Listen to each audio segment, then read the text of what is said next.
And there we go. Hello, everybody. We are back with more Mario. This is like the first stream we're actually probably gonna finish at this rate. Also, if you guys have seen, I also have pre-listed us doing Pokemon Gen 9 co-op next week already. Just to get that ready for you guys. We plan to go as far into the day as we can, but the date of start actually might get delayed depending on when John and my copies of the game come in. We got one for Alexis from GameStop. I got one for John as a early Christmas gift, and then mine kind of got screwed over because the GameStop we went that's by us ran out of double packs. So I had to order through the mail, and that there's an entire mess with that. Let's see here. Like, I probably should have ordered earlier, but I had already checked with the store and online to make sure, yeah, you can still order in store, and then I went in and you couldn't order in store, and that's really frustrating. Also, to date this video, rest in peace, Kevin Conroy. You are the best Batman. Nothing against any of the live-action Batmans, or the excellent job Diedrich Bader is doing as Batman, but he's just definitive. Alright. Oh, I should put that on. So since it's been a while, so let's recap. Hi, Luigi. Yes, we're playing Super Paper Luigi. Yes. So last time we learned that there's a crystal star on the moon. On the moon. But, so we have this giant. So we made it to the far outpost where it looks like they have this giant cannon. With this giant cannon that's gonna shoot us to the moon. A cannon? No such thing as here. It's literally right over there. Over to your left. What? You're crazy, man. There's got to be a cannon around here somewhere. There's not a telescope. We do not have one. No, we definitely do not have a telescope here. I know nothing. Shabooey. I know nothing about big bomb cannon. Shashoom. No, I do not know about cannons. Cannons are the things I least know about. Exactly. Carl, why do you have a cannon behind you? There are no cannons here. Carl, that kills people. All right. So.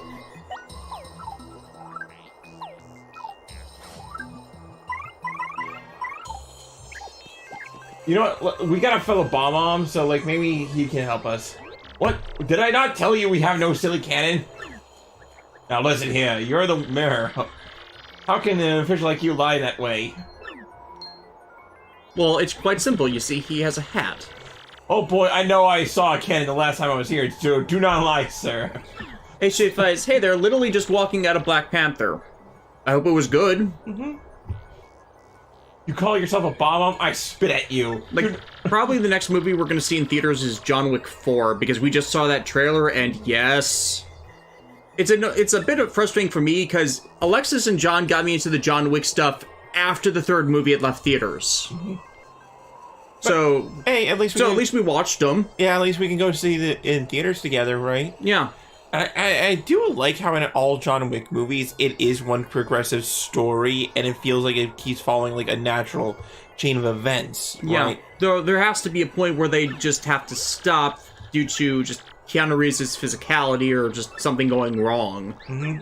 Like, there will be a point where people start to get tired of it if they're not executed correctly, but the first three films have been fantastic, so... Right, like, it's kind of strange that, like, a progressive series of action films that have been just as good, if not better, than the one before it, right? Yeah, but that's just my thought. There's only so long they can do the combo chain of the films until they reach a point where they just have to stop. If they go to 6 movies, I'd be fine with 6 movies. Well, you must have the permission of Gold Bob to use the cannon. He is the one who started the whole blasting things to faraway places policy. So we're looking for the Gold Bob cannon. Once he got rich, he let business slide and does not start it up again. Also, General White was the one who devoted himself to operation of cannon, but he was so depressed by losing a job that he took cannon and key and left. What job? Oh, you see, he was the head of the White Ribbon Army. That is correct. If you want to use cannon, you must find Gold Bob and General White. Very well, we cannot give up, old boy. Let's go find those two. You can get a clue from Staff Officer Black. Alright, so to do what this means, we have to go on a fetch. We gotta go on a fetch quest. It's kinda.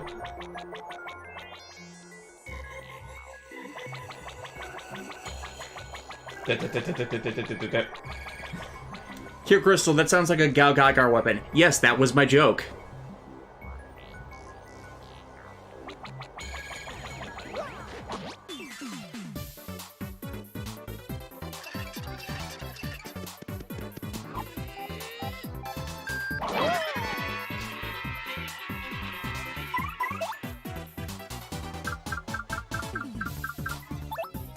Yeah, it's a really good thing Alexis got the guidebook when her mom brought over a bunch of her stuff. Because from what she described, it's going to be a process. It is going to be a process.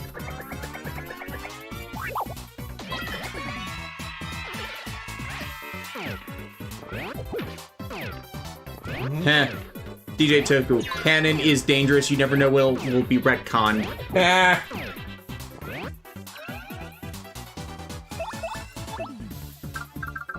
Play camera again.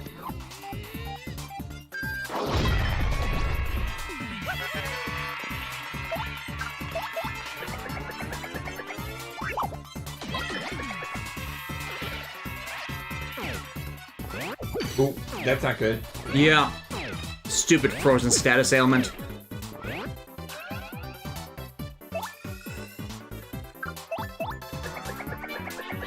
Yum. Jade Wing, would you rather have a remaster of the Dot Hack IMOC quadrilogy or a brand new game of Dot Hack? Both, honestly. I mean, there's been a lot of gameplay revisions since 15 years since the last good Dot Hack game, so there's a lot CyberConnect could do if they could get the time and attention for it. Unfortunately, the problem is Bandai keeps giving all that time and attention to Sword Art Online, which is, quite frankly, a much less deserving franchise because...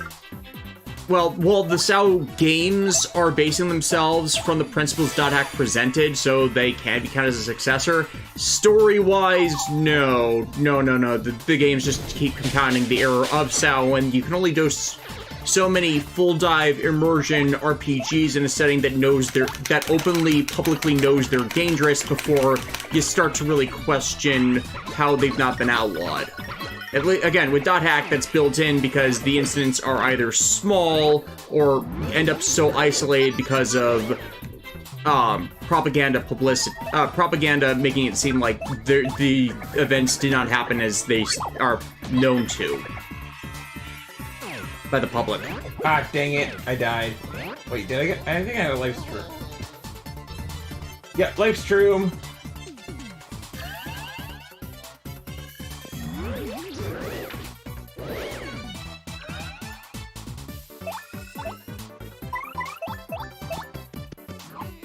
Joey Nakao, who is your favorite demon from Iruma? Amari. I mean, I know she's not got much attention this season, but it's the waifu. It is the waifu who kicks things very, very hard. QB Stand, are you going to play Sonic Frontier? We actually just saw Gerard the Completionist's review of it a couple days ago, and I had not heard anything about Frontier before that, which just goes to show that, you know, I'm not on the up and up despite doing Sonic Adventure 2 earlier this year. I have honestly not heard of Sonic Frontier when I was producing that review, so there's that. But yeah, from everything I've seen and heard, it's actually probably the next good Sonic game, which, from my recollection, outside of Mania, the last good Sonic game was Generations. I heard a lot of negative things about Forces, and did not engage with the Forces. I did not get Mania. I did not get the Colors remaster, because that apparently ruined the game. I've not actually played Colors yet, but, you know, the Wisp stuff voiced by Fumihiko Tachiki in the Japanese dub for all the Gaia memory sound effects. If you go on my DVR page, you see the whole old Sonic Colors Gaia memories thing, because that was a thing for a bit. But yeah, I'm considering getting Forces.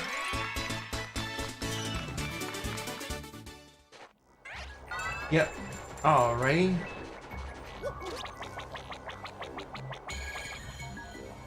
Pure Crystal, I wish Discotech had a Canadian distributor so that I don't have to go through Right Stuff every time since they don't offer free shipping to Canada anymore. A lot of stuff on for Discotech releases is now on Amazon. They just produced Amazon pre-order links for a bunch of their new stuff. Granted, you don't get the discounts, but I think that's a half-and-half mulligan on that because, you know, Right Stuff pre-orders give you a discount. But yeah, it sucks that they charge more for Canadian shipping.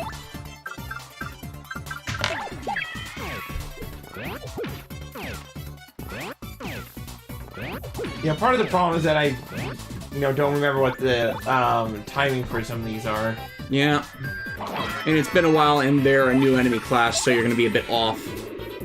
Oh, you mean the attack timings. Yeah. Yeah, like, I can get stylishes no problem, but, like doing that. Yeah, because it's been a month. Ah, come on!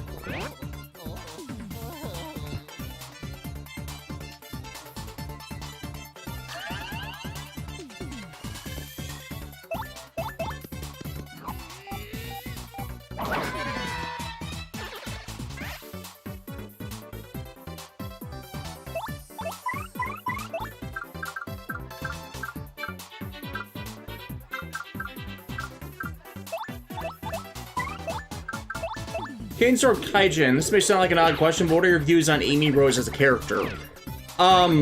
Not hostile for the most part. Granted, I am twisted because a lot of my Sonic fandom stuff, again, comes from webcomic stuff that use the character as a non-canon interpretation versus, the Sonic fangirl stuff that she has very slowly grown out of in the actual games, and I don't think it's been a part of the comics characterization since Ian Flynn became involved with all that stuff. And she obviously still likes him, but it's like they can be actual friends instead of doing the whole attempt to be the romantic paramour thing.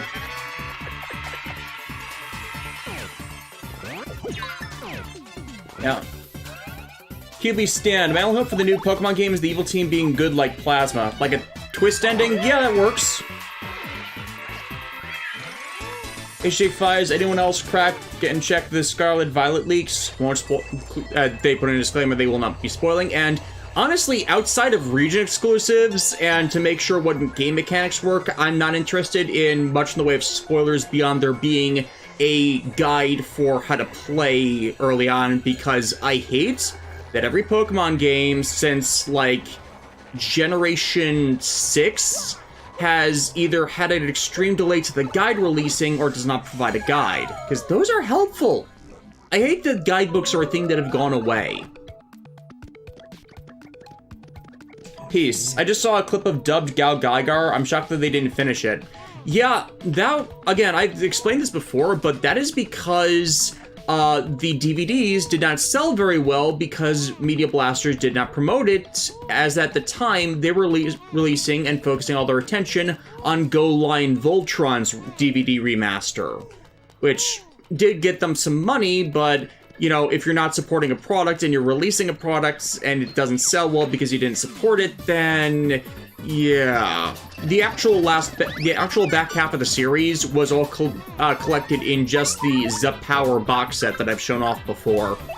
All of it's undubbed, which I think then further hurt the sales, because at the time, DVD releases had that annoying thing of going through a sub-only version and then a version that would later release the dub. Doing that split DVD thing was actually what helped destroy Bandai Entertainment, because they wouldn't stop doing it for things they were releasing in the late 2000s.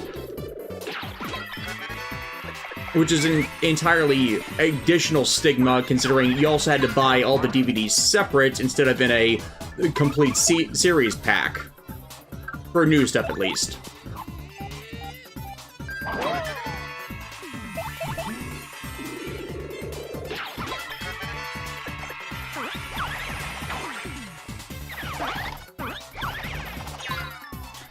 Oh, this is more a question for Lexus. From DJ Toku. So I heard that Macross Delta Absolute Live is out for home release. Is that true? And if so, is it any good? If you're referring to the latest Macross Delta movie, I believe it is out on TV on Blu-ray. Like it, you can import it from Japan, and it actually has English subtitles. And what I heard is that the first Delta movie is just a recap of the movie of the series, whereas the second movie takes its own direction. And apparently, Zettai Live emotionally destroys people. But like in a good way. We're talking like in a, oh, ow, oh god. And it has like the main idol group, Walkure, fight like evil doppelgangers of themselves. So it's like Psycho Rangers, but idols. Yeah. Jade Wing, have you watched Kamara Double Futsu PI? So what's your thoughts on it? I'm guessing Jade Wing's a newer chat member because we have been discussing Futsu PI and I liked it. My only problem is the person who is adapting the manga overemphasized the Shotaro is half-boiled thing, which the manga doesn't do. The anime adaptation constantly belittles Shotaro, and that is not double because Shotaro is consistently proven to be the one that is right outside of the entire cast. His mannerisms, his motivations, his emotional balance is the one that's the main viewpoint character, and he is the one who is proven that his ways are the right ways to do all these things. So not being the stereotype of a hard-boiled individual is to his benefit because, you know, stereotypes are bad. Playing to the worst aspects of character tropes is bad. The way Shotaro approaches things is good. And saying that he's half-boiled is just reinforcing the idea that he's in the wrong when he's not. The person who wrote the screenplay adaptation is known for emphasizing the wrong things in his stories and undermining them, so that's why that happened. Yeah, as Cure Crystal says, the person who screenwrote for Futsu PI is the head writer for Cross Ange. And Cross Ange only turned out as well as it did thanks to intervention from Mitsuo Fukada. So yeah, like, if Fukada didn't, like, step in, then, like... Yeah. Because he wanted to make sure it was character stories and not the show constantly belittling Ange as was or trying to devastate Ange completely and break her as if she were a Tamino protagonist, which is to the show's benefit that they didn't go that way.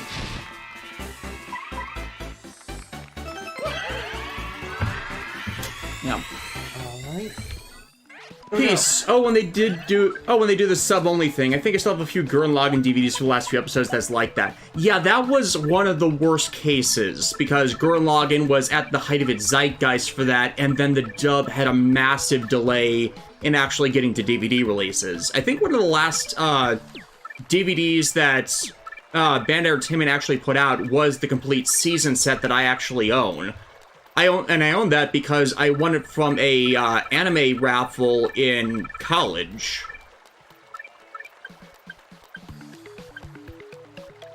John556 just arrived. Don't know if you talked about it, but Kevin Conroy, rest in peace. Yeah, we talked about it at the top of the hour.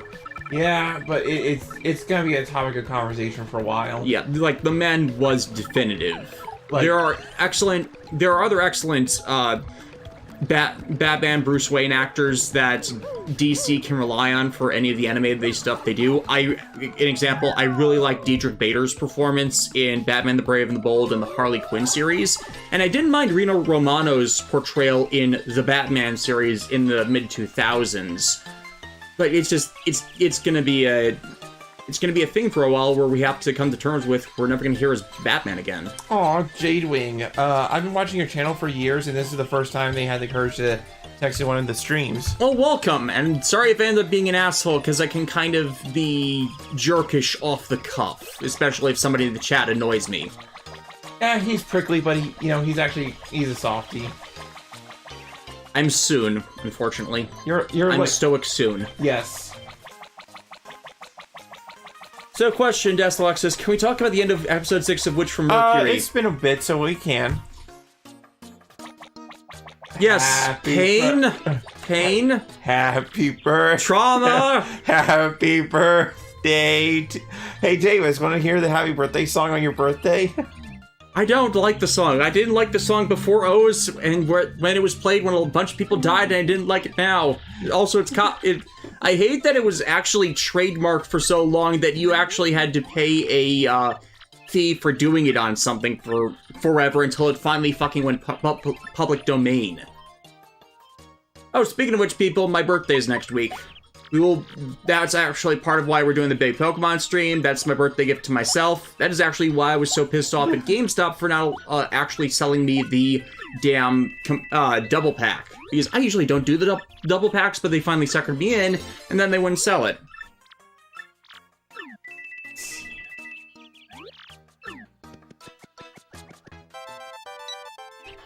Heh, Joey Nikau. Hostile Gato is honestly my favorite Batman. Very nice deep cut there. That is a deep cut. I wish Billy Mandy would get out on DVD. Yeah. I have not seen that show in years. It holds up. It is so surreal, it holds up. But like, yeah, I honestly can't believe the ending of episode 6 just went there, you know? Yeah, it's like people did not think it was a Gundam series. No, this is a Gundam series. People die pointless deaths because of rich people in politics. And it's like, yeah, we're in Gundam now. Also, the crossover Kamen Rider memes, Kamen Rider and Super Sentai memes that came up from the bench of trauma. Yes, the bench of trauma. We're all. What is with Japanese media and benches of trauma? Yeah. So basically, we now have to we found the Go Bob guy, right? Now we have to find General White. And thank goodness we have these fast travel pipes, because this requires going back and forth to the previous locations we visited just to find that a-hole. And let me guess, there are flags from talking to people that you must do to actually find him. Correct. I hate those. I hate those puzzles. Like, the reason why this is infamous is because if you didn't remember, like, imagine not having a guide and then having to, like, scour the earth to try to find where... he was here a while ago, but he said he was taking a trip and then he left. Wait on a second, he did say something about a deserted isle to the south. He was either going there or not going there. So now we have to go all the way back to that warp pipe and then go to the island. Pain. This would drive me nuts if I was doing it and didn't have a guide. Exactly, but thank goodness my mom managed to bring my guide. Yeah. And we could still probably looked it up online, We could have, but then again, remember what happens when we try to look up the Resident Evil 2 guides? Yeah, but the Resident Evil 2 guides are for the remake, and I do not get how bad those were, but, like, Thousand Year Door has been out for, what, 20 years? That was the heyday of the good GameFAQs guides. Oh, that's really funny. AJ Justice 90, they picked up Legends Arceus again, and they got a Lucario and an Alpha Eevee. Nice. Obviously, we didn't get back to that because just, like, playing for short spurts we did, it didn't feel like we were actually progressing in anything. Yeah, so, General White, yeah, he was here until a second ago, but he took off right quick, said he was going to an arena or something. You... Search quests. Now we have to go all the way back. Like, these are fine if you're getting a super weapon out of it, because, of course, that's supposed to be difficult to get, but just for a main story NPC. So now we have to head back to... Here, Crystal, I did not know that the English VA for Guy Shishio was the main character from Your Name. Yeah, Michael Sinter Nicholas is best known as Dean Venture from the Venture Brothers, which I just get back to that end season 1 finale thing where they were at the trial and then Dean and Hank were doing that whole robot combination thing. Mecha Shiva! And then you see that and you cut it in with Gao Gagar and it is mentally gold. I intend to do that mashup at some point when I finally get around to fucking talking about Gao Gagar, which hopefully will be when I finally do Super Robot Wars T, because I'm doing Super Robot Wars T at some point in the future. So, Guy, what color is the sky? A Wednesday? A lightish Wednesday?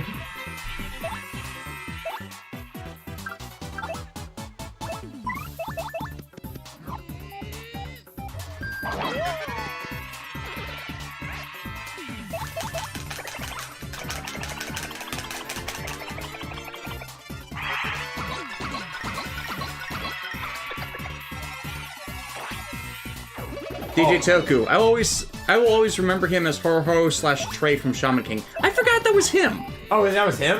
I think that was him.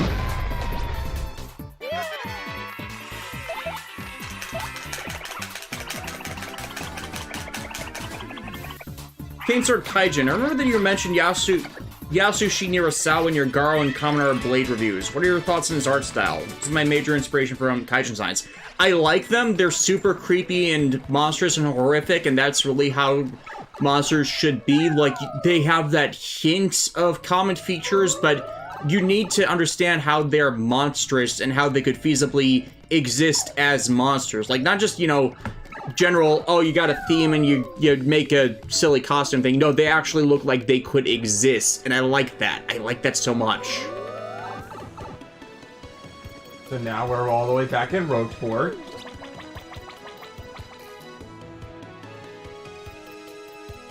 HJ5, so Jiben Animations, I don't know who that is. They're a YouTuber that, like, tells animated stories based off of their, I wasn't done yet. Did a vid on Digimon games, and it kind of made me want to try Cyber Sleuth, but it's not on PlayStation anymore. I'm pretty sure that... Okay, how is it not on PlayStation anymore? Maybe the digital download? Yeah, but physical copy should still be available. Regardless, the Nintendo Switch Complete Edition has everything and includes all the stuff that was Day 1 DLC as default stuff, so that's honestly the way to go at this point. Unfortunately, if you get the North American version, it has all the translation errors. Speaking of Super Robot Wars T-Desk, we also be going over Gal Gaga versus Betterman manga. Yes, I will. Yes, I will be discussing that, and I will be posting the Goldion Finger, even though it's mistranslated still. Screen cap of that from 30, just to complete the entire arc of everything. Gibby Stan, looking forward to seeing One Piece Red next week. I've heard it's good. I'm obviously, we're gonna wait for the Blu-ray to see it, because all non-theater nonsense, but just, yeah, that it's good, good. That it beats some American movies, good, because a lot of American movies keep having the same problem of, it's not the actors, it's not necessarily the directing, it's the bad scripts. Stop making a movie with the bad script. It's not gonna do as well as you want. Pure Crystal, I've seen Knights of Magic recently, it's a fun, good mecha isekai. Yeah, it's a bit silly, but there's a lot of book condensation, since it's based off of a series of novels that were far less along by the at the time the anime got made. I think they have enough material to do another season if people wanted to, but I don't think it was that popular. I think it was well, the light novels did manage to end, like, earlier this year, I believe. And so there is enough material for a continuation if they so wish. It's just, I think the anime's decision to, like, compress things the way they did did more harm than good. It really does feel rushed. Because, like, honestly, Ernie as a character is, like, legitimately, like, a fun experience, like, a fun character, because, like, he just wants to build a mech. Yeah, you know? It's like, and the plot compression kind of makes him feel like he's going the super special awesome route of the character, instead of bringing in past knowledge and applying it to the situations he's in now. Like, it tries not to, but because a lot of plot just happens by proxy the fact that, hey, he wants to build robots, he wants to build the best robot he can, and he puts everything into making that robot, even though, oh, hey, there's other political stuff going on that I gotta get involved in so I can keep having the funding to build my best robot. Jade Wing, if you were in Dot Hack the World, what class would you be from iMac and GU classes? Classic, I'd probably be Twin Blade because it's the balanced one. I might actually go healer because, you could, you know, parties always need healers. So, I can't believe you aren't going to be in the pit anymore. Or wait, from the GU classes, I'd probably do an Adept Rogue combo of Twin Blade, and I'd have to think on that because there are a few underrepresented classes that I actually really liked. General White? Oh, you mean that White Bomb, huh? Yeah, he used to come here all the time, but I haven't seen him lately. Now that I think about it, he headed off to some huge tree or not. He's not here. Mecha82, they always hurry anime adaptations while manga or light novels still incomplete. I would argue against that in that they used to really not to, but these days with 13 episode animes, they are rather imbalanced on how fast they adapt something. Like, usually 2 light novels to a 13 episode anime, but Index Season 3 is definitely the worst sin on that because 10 light novels into 26 episodes. Yeah, when the previous 2 seasons had done 6 novels apiece. It's like the story compression actually literally harms the reading of the entire story. But Octana, if you were to be put in charge of a full-length Gundam anime, how would you go about it? You can either have an existing timeline or a new one from your own making. I'd say I'd want to do an AU because of how much I have a dislike for a lot of the problem elements of Universal Century, but then if I had free reign, I could possibly set something in, like, UC 200, where the government finally collapses and we fix things by, you know, having a proper revolutionary story, and then, you know, close out the universe, so then Turn A is officially locked off as a timeline which only happens when all the other Gundam series made before it collide, because obviously Universal Century timeline is finally fixed, and then G-Reco can finally be locked off as its own unrelated thing. AU timeline, I kind of want to do the thing that Gundam keeps not wanting to do and make it an actual humanity versus alien story where humanity's government is things that screwed everything up and made the aliens attack.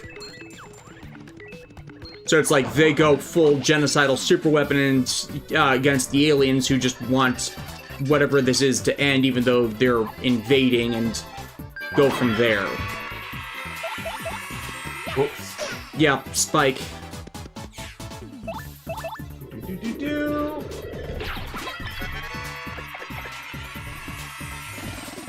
HA5s, what Pokemon would you like to get a new evolution since they're doing that more in new games? Just stuff that has not gotten an evolution. Like, anything that's stagnant. Like, I probably wouldn't use it, but it would be nice to see what something has gotten an evolution. Dunsparce get something? I think that's the last. Yeah. I think that's the last one from the older generations.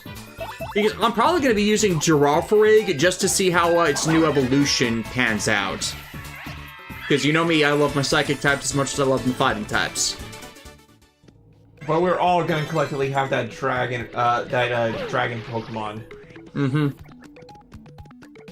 Yeah, the bike dragons. Mm-hmm. They see me rolling, they hate it.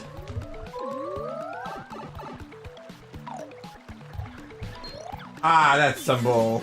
Yep, Joey Cow replied Sableye, which, valid, it has a Mega Evolution, so, you know, you could do something with actually giving Sableye a normal evolution that locks off the Mega Evolution so you get branching stuff, but I think the point of Mega Evolutions is it's generally for stuff that is never going to find a way to get an evolution. I mean, maybe you could do a region variant that wouldn't be able to use the Mega Evolution and then get an evolution out of that, because I can honestly see that as viable.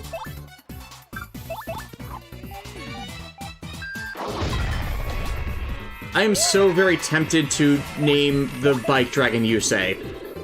Yeah, that works. Mech82, new evolutions would be nice. Oh yes, please finally give us a dragon evolution that is bullied by Sylveon. Because that makes sense to me. So yeah, sorry that this section of the game's a bit, like, awkward, but it's like... Ugh.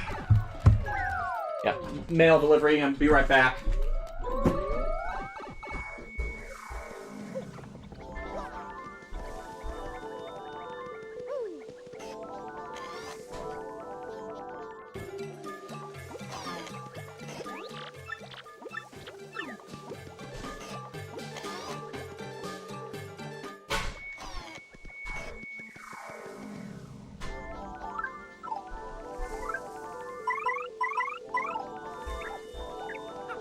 Yay, she remembered. Who? My aunt. Oh. Yeah, for the chat's knowledge, my aunt Nina, spelled N-I-N-A and pronounced oddly because that's kind of how my family rolls, is a fantastic baker. Oh, did she send you cookies? She sent me cookies. Yeah! Yeah, and she makes the best peanut butter cookies. I have tried for years to recreate them, and I have failed consistently. I mean, I got close this year when I tried making them, just wasn't quite right. I'm gonna figure it out one day. So, yeah, we went all the way to the Bogley Woods. General Bomb isn't there, so we have to go all the way over to Twilight Town just to, like... Yeah. Like, kind of the advantage we, John, Alexis, and I have going into it is because it's co-op, we can have the full starter rotation without them needing to be on one team. And John does not mind taking the Donald Duck Pokemon because I've got Sprigatio and Alexis has... Sweet Coco! Sweet Coco. My fire alligator son. JX Demon 21, I'm guessing I missed a lot of starter team talk. I just got here. Not really, because there haven't been that many Pokemon revealed for the new region outside of, you know, the leak, which we've not really gotten into. Your Crystal, is it regular peanut butter cookies or peanut butter blossoms? Regular peanut butter cookies. She also does amazing snickerdoodles, but, you know, snickerdoodles are harder to make. Snickerdoodle. John 556. I want the poison type evolution we were robbed of in Gen 2. Yeah, that's fair. It was like, I still feel like they need to fill out the rest of the evolutions. Like, I think that's something everyone wants. And it's been a while since they've done an evolution. Oh, like a very long time. It was Gen 6. They usually do them on even numbered generations, and yet Sword and Shield didn't do one.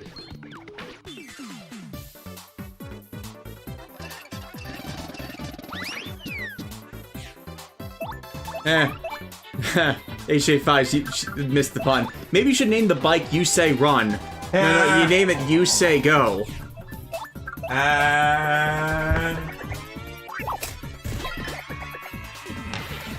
HA5's, no, pretty much the whole new Dex is out now. Well, we haven't looked it up. Again, yeah, because we haven't gotten into the leak, and the leak is, like, not even a day old. And also, it's like, how did they manage to get their hands on that, right? Yeah, who at Nintendo leaked that? Who did, like, how did somebody do that? Ghost Evolution with a skull face? Yes, that would be hilarious. Like, make it an inverse Cubone.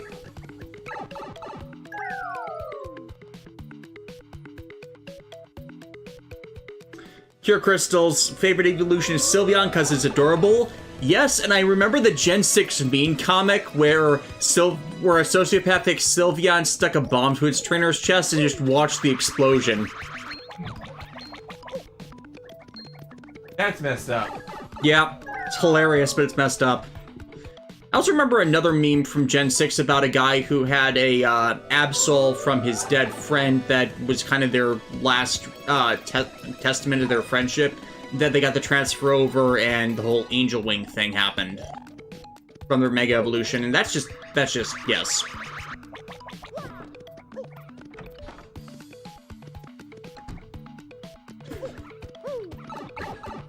What would a normal type evolution look like? Just a bigger, fluffier Eevee?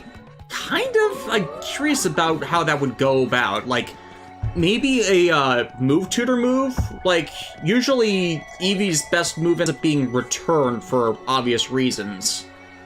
Oh, General White? Yeah, I know that old guy. He's a white bomb, right? He was here until recently. What? Where'd he go? What am I, his secretary? He looked tired, I know that. Don't you think he looks tired? Then where the hell is he? So yeah. Oh my, the guide is great. It says, General White isn't there anymore. Surprise! So drag your dejected self back to Far Outpost. Was this written by Greg Sepelak? Who did write this? I don't know. Because that feels like a Greg Sepelak line.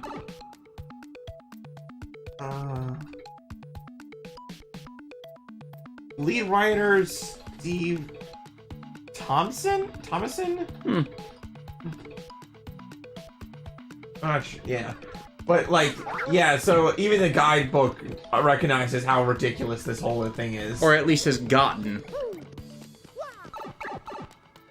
Oh, and the punchline.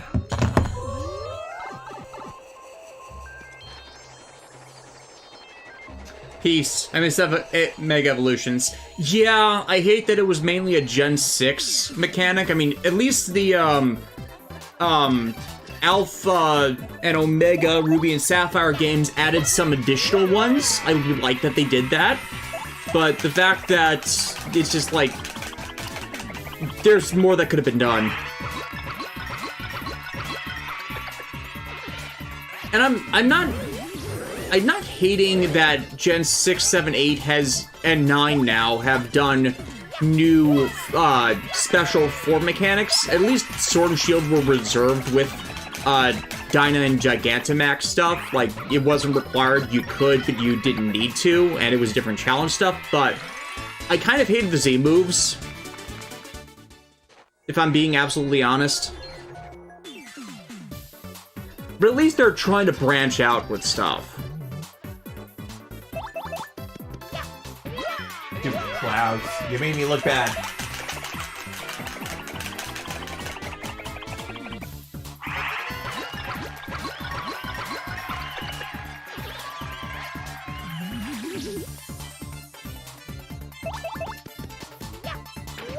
I thought I could do...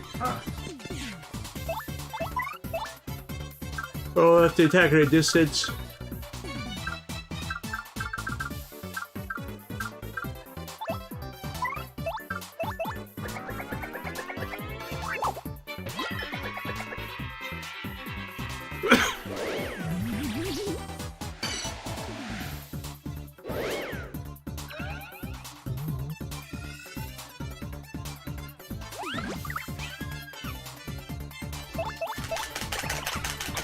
Sean556, we could do Mega Evolutions on the post-game of Gen 7 at least. Yeah, they allowed you to recollect the Mega Stones, so the competitive element of Mega Stones was not completely lost outside of it, and I think Gen 8 allowed for that too, but it's just the idea that we're not getting new ones after how accepted the mechanic was, and the only idea of why they didn't was just because of balance issues.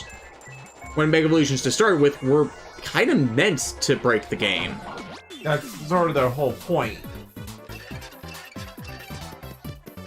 Pure Crystal, so, who saw the new Mega Pokemon episode? Yeah, we've kind of been dancing around it, but yay Ash for finally winning and becoming the best. Like no one ever was. And if they're retiring the character at this point, then good on him. Find someone new. And I actually heard rumors that the Pokemon anime might be ending. Ending completely. It would be decent if they just took a break for a while. I mean, like, I wouldn't be surprised if they did, like, you know, a thing here and there just to promote the newest game, but where do you go from World Champion and, like... You know what I mean? Like, unless we wanted to follow somebody else, but then again, it would all roads would lead the same, you know? Kind of, yeah. I mean, they need a small group of adventurers for each region, so they could just, you know, start the mid-season trade-outs. I think they kind of want to do that, but it's also, like, it's been in production for so long, had so many ups and downs to it, and no one can talk about the ups and downs because fuck ShowPro.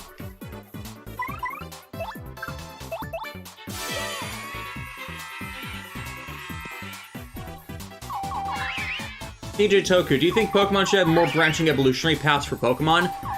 Yes, but on the caveat that there's a tangible way to get the branch you want. Like, you know, hold items and whatnot. I think the hold item branch evolution was an underutilized mechanic. Because I hated when Silcoon or Cascoon would pop up out of nowhere because it became obnoxious having to get a Wurmple and then trade it up and just hope that it would go to the path you wanted. Like, I don't remember if there was an actual internal mechanic that decided which way you went around getting a Silcoon or a Cascoon to get Beautifly or Dustox out of that in Gen 3. Really, it was easier to just find a Silcoon or Cascoon in the wild instead of raising up a Wurmple just because that became so obnoxious. At least you had the option to do that. We're finally back here.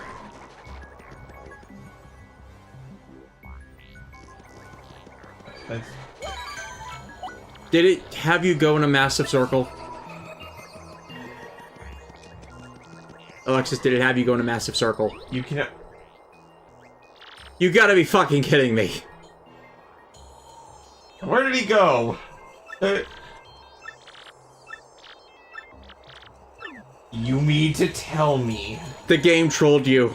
The game trolled us. The game trolled us so hard. And here's the thing. We were in this building earlier and he wasn't there. Meaning that you have to go all around the world and talk to those NPCs just to flag his existence in this building that you could have accessed when you first got there.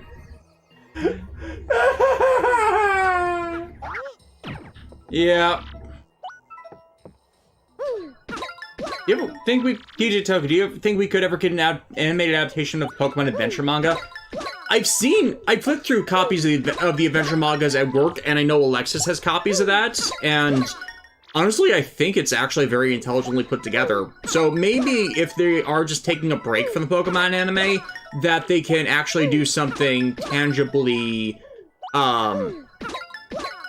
amazing for everybody without a bunch of filler.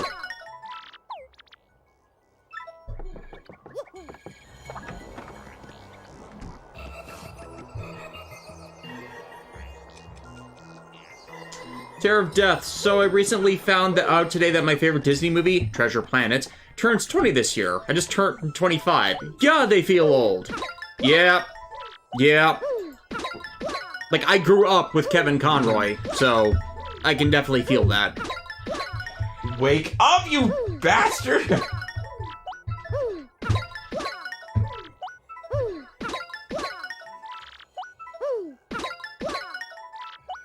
Get a match. We're setting this place on fire. I mean, he is a bomb. We'll set him off.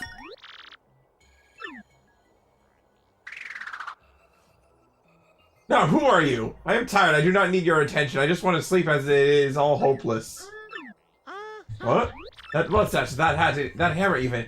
Hot, I've been looking everywhere for you. HJ5 call me crazy, but I kind of want to see an anime of the Pokemon reversed manga. That's the Digimon Frontier one, right?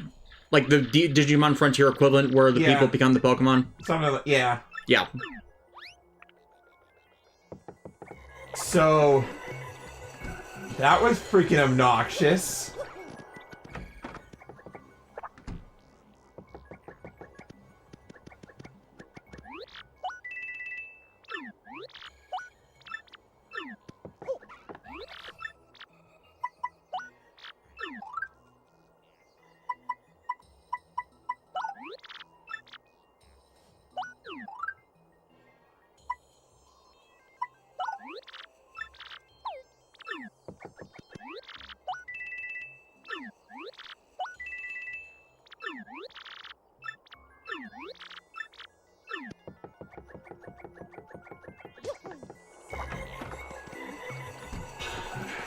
So what does Luigi and Mario have to do now? So Kennan's back in line? Well, I can just explode with delight. Now let us shoot you guys to the moon! Let's hope you just don't encounter any Moonanites. About that. I hate my prediction powers sometimes. Just...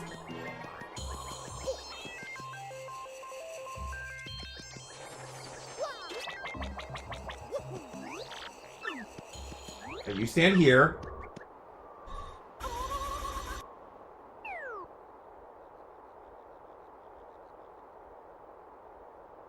Is Big Bomb Cannon ready? Hut, leave it to me. Load the cannon!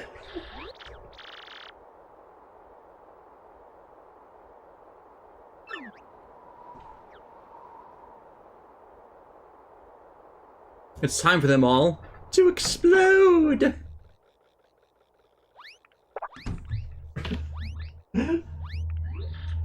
Bring guidance system online.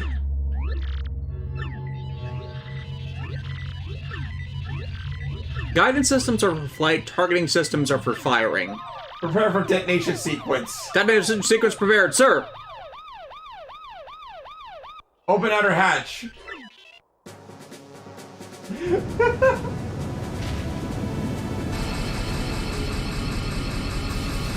I always like doors like that. Open inner shutter.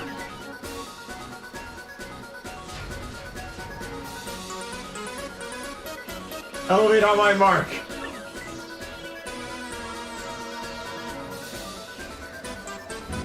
Where did those light lines come from?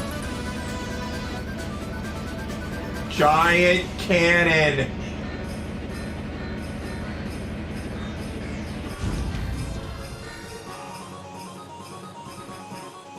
This soda bottle will shoot the moon. Target is the moon.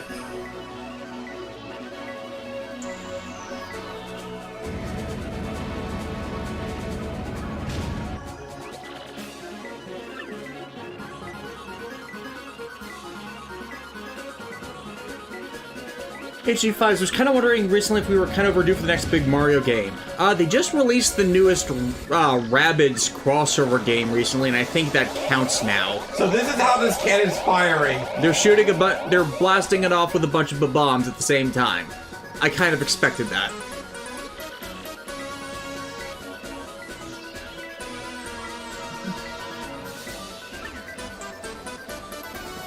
You will all die for the cause.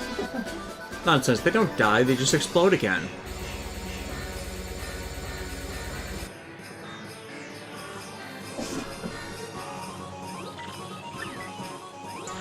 Big bomb cannon fire!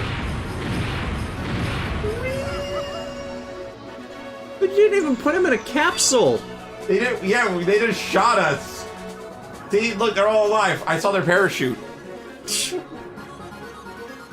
Godspeed. Godspeed.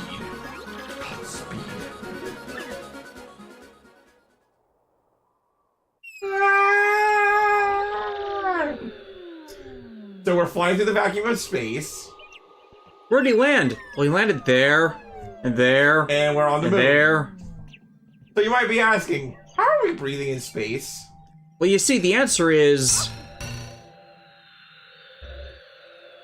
So, is the moon made of cheese or gold? Rocks. Aw. But yes, we are in space, and we are not dying. Ha! Cure Crystal. Blowing up the moon with a cannon? What is this, Symphogear? Ha! Cane Sword Kaijin. Team Rocket's blasting off again! Look. We're moving slowly in gravity as we curb. You see, we actually escaped Earth's gravity.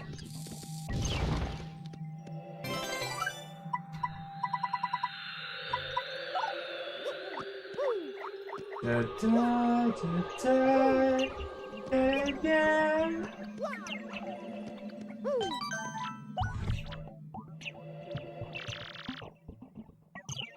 Mediocre reviews. You can breathe in space because the moon is cheese. Ask Walt and Gromit. Unfortunately, they got the wrong trousers, so they were having problems. How's it going, everybody? DJ Toku, so we're on Power Rangers Moon Logic. Power Rangers Moon Logic is there's a breathable atmosphere on the moon. That's basically it. Somehow.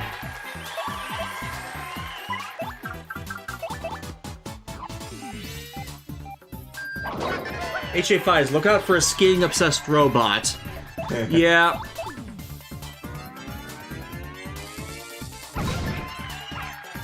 Also, for some reason, spiders. Why spiders? I don't know why spiders. Now, believe it or not, the moon's actually a giant egg.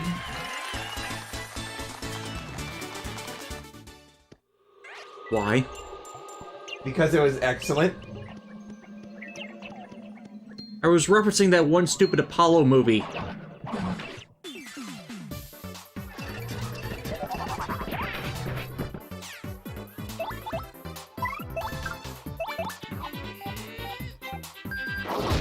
Puts them over.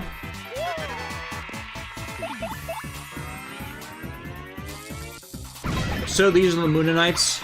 Well, these are enemies on the moon, but you know the X-Nauts? They're from the moon. That's where the base is. Seriously, how do you keep doing that? How do you have this ability to just, like, guess where things are going? Well, you see, when you see enough series, you obtain enough media literacy to guess common plot points. It's just on my sense, on my level, it's an instinctual thing where I guess it jokingly and somehow it keeps coming true.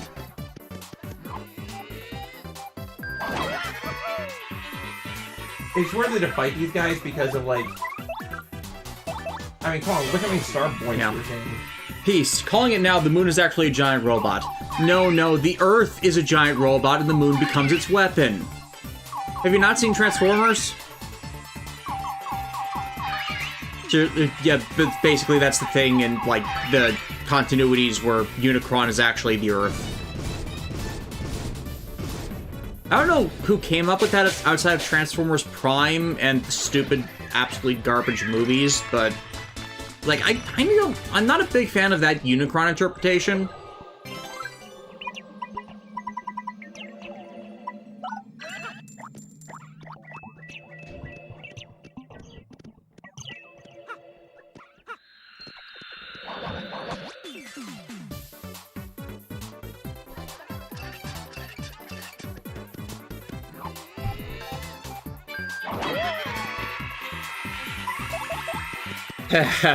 DJ Toku, is the moon also a giant ship that can become a planet-sized mech piloted by a skyscraper-sized mech who's in turn piloted by another mecha? No, you see, that isn't actually the moon. The moon is in a pocket dimension, while that moon-sized giant robot is just in a form that is faking it so it can be used as a doomsday weapon.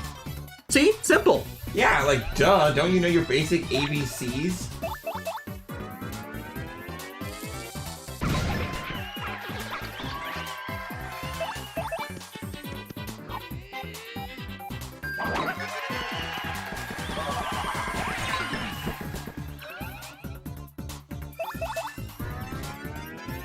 Boom.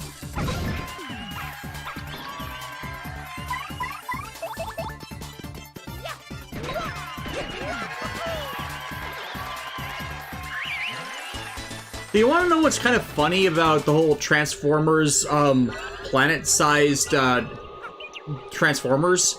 It's like, the canonical size of Cybertron is roughly the size of Saturn. Or was it Jupiter? I think it's Saturn. And Saturn is like 10 times the size of Earth. So when you think about Cybertron's moons are actually the size of Earth. So when Primus is in robot mode and wielding his moons as flails, he's actually throwing at giant planet-sized Transformers, things that are the size of the freaking moon. Or the Earth. It's moons. I flubbed that.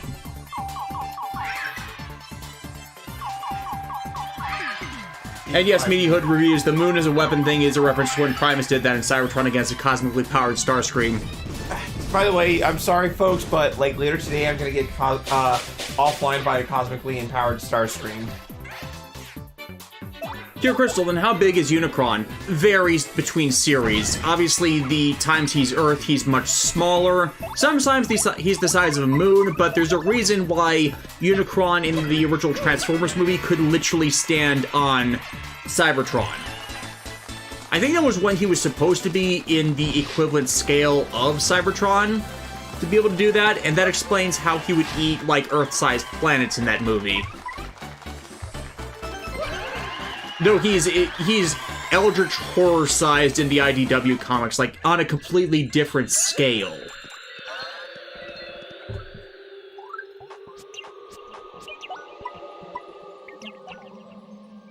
Here, what do I want to... Ooh. Here...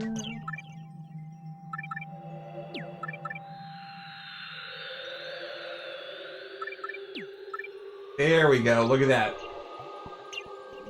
Boosting our attack power by 1.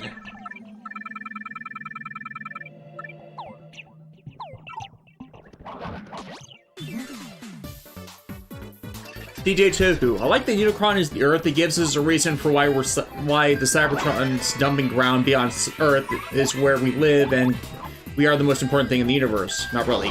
Yeah, the main thing about why Earth was special in the original Transformers cartoon wasn't that humans lived there, it's that we had energy resources that Cybertron didn't, so it was to, like, the humans didn't matter, the energy resources were what mattered, so we weren't special. The humans were just, you know, viewpoint characters that needed protection, so it showed off the Autobots as heroic. In other series, making Earth super special awesome beyond Crash Site is kind of where it starts becoming an issue. Like, you need to make reasons for why Earth is special when, no, you really don't.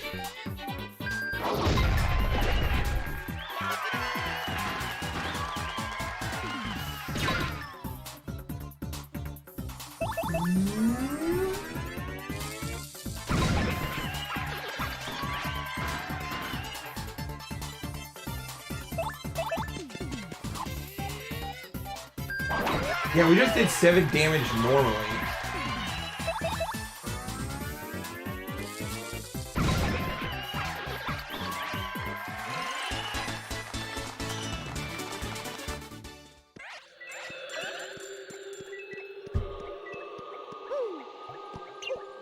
Wait, I know why we're breathing in space. We're operating under Looney Tunes logic. Yeah, and the game is definitely a comedy plot. Mm-hmm. Now all we need to do is avoid Marvin Martian, or call in Duck Dodgers! 24th and 1/2 century? 23rd and 1/2? I forget the entire Duck Dodgers line. Man, that is another series I wish had a proper DVD release. Right? Like, dude, if they released Duck Dodgers on DVD, would we marathon that? It's not a long series. And I'm wondering what locked up the rights to that, or whether it got another tax write-off status like other stuff in that era. I always remember the episode where he got like the Green Lantern's ring by accident because they switched laundries or something. Yeah, the Green Lantern special. Hell, for all we know, that's why it's locked off.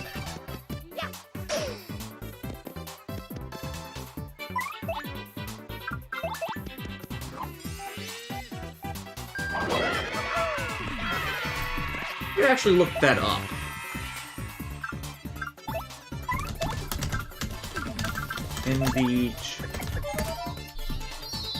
Yeah, 24th and 1/2 century.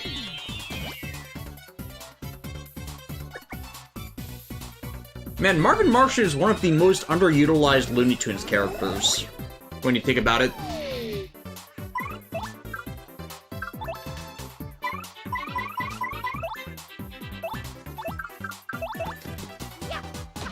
Jonathan Johnson, are you excited about the new Pokemon game? Yes, we're going to be playing it next Friday, when it releases. Probably as long as we can all day at that, because we won't be crazy obsessive about stuff that day. Like, we'll just probably do casual stream if people want to comment and comment, we'll comment and comment. Otherwise, we'll just be co-op playing as long, for however long we can. And then pick it up next week. Because the week after next will be our last relatively normal weekend before we hit peak season. And then when we hit peak season, we're not going to want to do anything.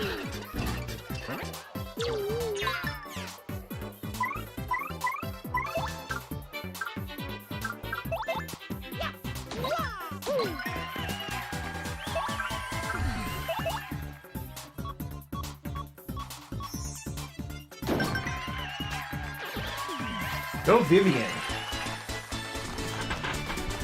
I mentioned in a previous stream, but did you know that Vivian's actually trans? Like in the original Japanese text, they reference the fact that that she is, but like obviously in the English translation they removed that. HG5, Looney Tunes DC are both Warner, so I doubt there's that much red tape. You don't think there is, and yet there has yet to be a proper chronological release of all the Looney Tunes shorts. Because a few of those they don't have the rights to.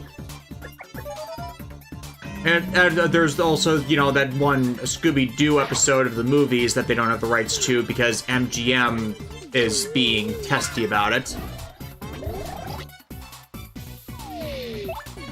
DJ Toku, by the by, who watched Lunatics Unleashed? After my time. I mean, technically not after my time, but when I stopped watching Kids WB with any regularity because it was in their death knell period.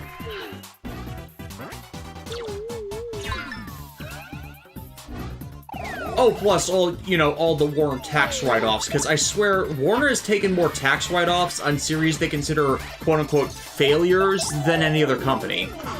Case in point, Megas XLR. How much would it actually take to get that back from tax write-off status?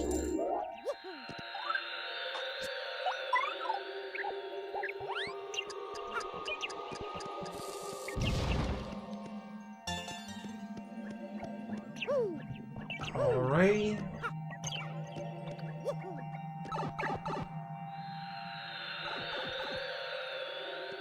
So, Dome!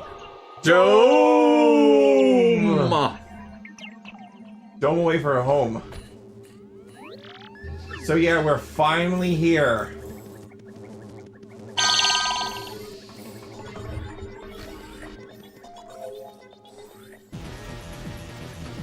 Here, Crystal, why are tax write-offs a thing? Corporate profits.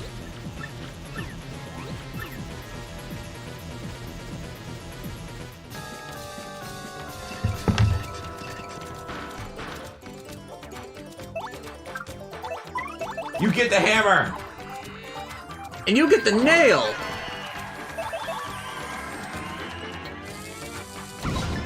Yeah, imagine just like trying to do your day job and then a freaking bomb explodes in your face. Now, how fast the moon is spinning, how are they not being thrown off it? Look at the jingling keys, look at the jingling keys.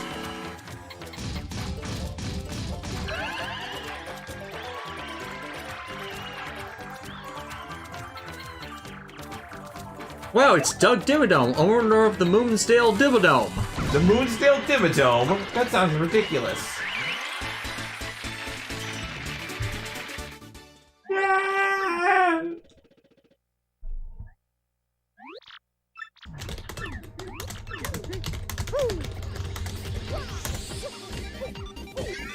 Okay, but first, listen to this music.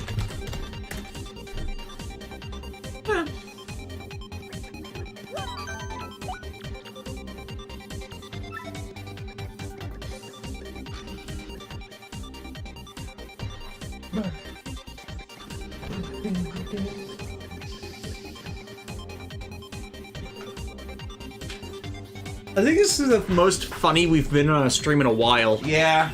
Like, I think it's... Would you say we're out of this world? Yeah. Yeah. Yeah, I think it's like just incidental humor from John's playing a hitman that was also drew the most, like, outright hilarity. We gotta get him back for one of those, but that'll probably not be until December because next 2 weeks are probably gonna be all Pokemon. Oh snap, he's drinking the tonic! Magic potion, make my me grow! Some parts of me have grown, others have shrunk. Is it the parts that I want? I'm not certain. Wait, I've grown big! Looks down. Oh no! What's that? I realize there's a note in here.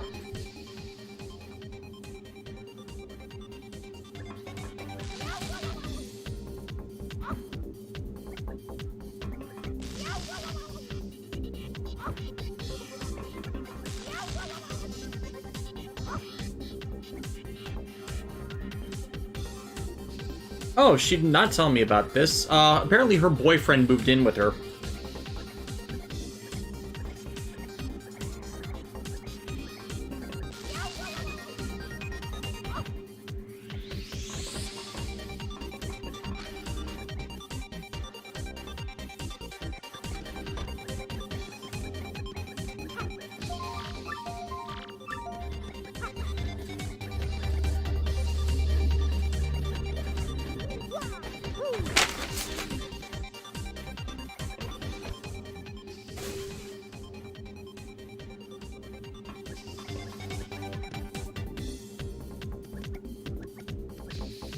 JX Demon 21, we have commented on Sonic Frontiers earlier in the stream. We watched the completionist video on it a couple days ago. None of the three of us have bought it, but we are interested in possibly getting it. So our opinion on that is basically, wow, this seems like they tried something different, and different might be good, but a lot of Sonic fans don't like new and good, so who knows?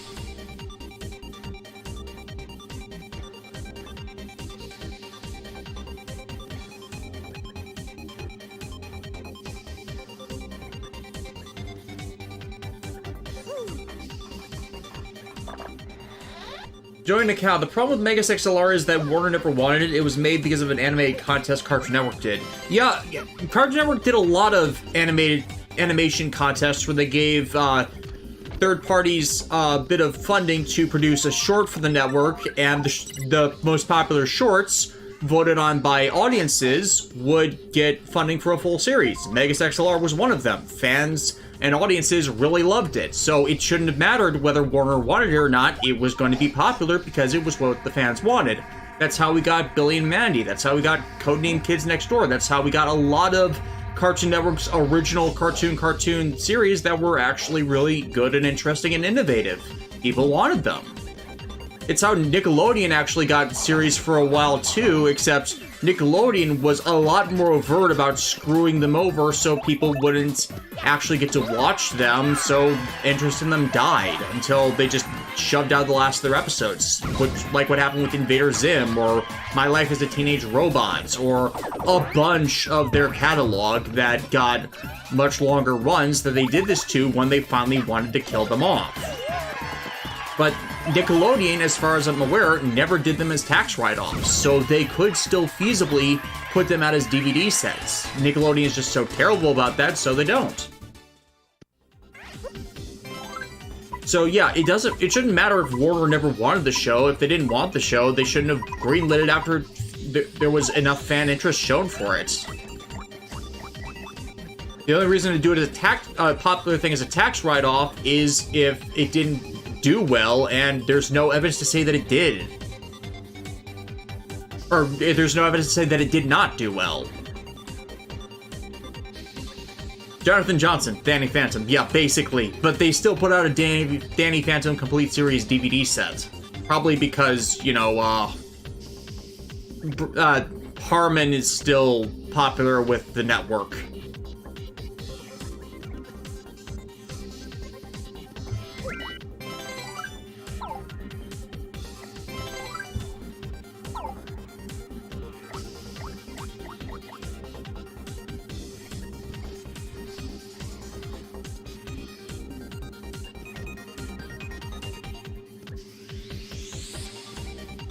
Crystal, are there any reviewers that you watched before that you lost interest in?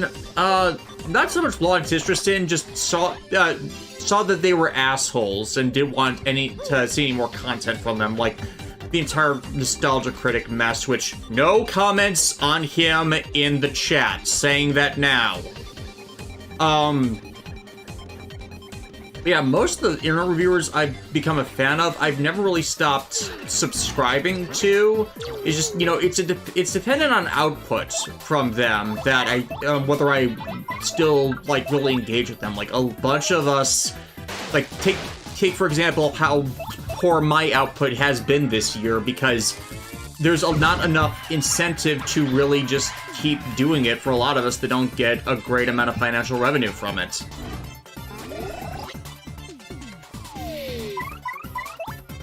Kane Sword Kaijin, why are the Super Robot Wars games turn-based games, not full action battle games? Because no one wants that?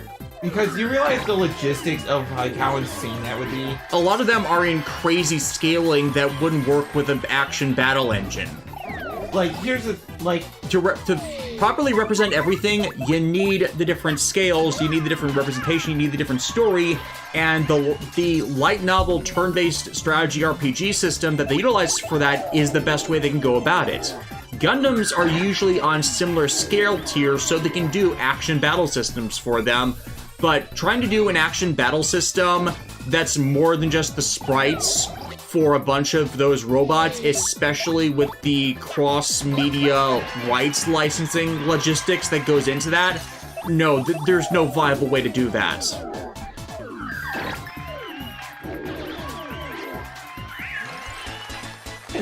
And besides, like, you know, I like what the Super Robot Wars games do. Yeah, I do too. Because they live and die on story. They always have. QB Stan, working 5 days a week makes it hard to make content on a usual basis. Yes, it does. And the only reason why I can do as a consistent schedule as I usually had is because of the 48-hour weeks thing and how I produce episodes in bulk. Like, I have gotten, like, last weekend I got 9 episodes done, and this week I've only gotten 1, but I preliminary edited a whole big thing, so that's not a big deal. I mean, I got 2 done this weekend. Yeah, I got 2 done this weekend so far, so I'm on a decent course for getting things done properly.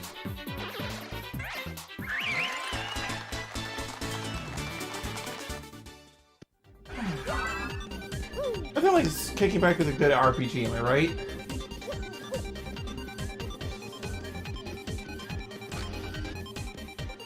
Mech82, I don't get the whole everything needs to have an action battle system mentality, because not everything needs to have an action battle system. And nothing works. Not everything works as an action battle system. Hell, I liked it when Yakuza 7 went from an open action system to an RPG-driven one. That was fun, at least for how John was playing it as. Oh yeah, like, honestly what made it work is that, like, it was still a turn-based, but it was dynamically presented as something. Yeah, the camera kept changing angles to follow everyone as they did things. It made it seem like it was a bigger ensemble than just Kazuma Kiryu.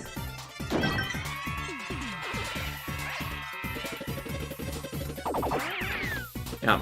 QB Stan, I would love to talk about recent anime such as Call of the Night, which is amazing. Unfortunately, I didn't get to watch that one because it was on a streaming service that we didn't have, but I've heard a bunch of good things. I've seen a bunch of decent clips. It just goes back, however, to that whole age gap thing, which vampire romance that's going to happen, but honestly, I think the main character is a bit too young for what they're trying to do with it. I know I get it, first experiences with love and different expectations of when that first happens, but I feel it would be a bit better if the main character was actually in high school instead of last year of junior high stuff. Even though you get that whole 8th grade delusion syndrome thing going on.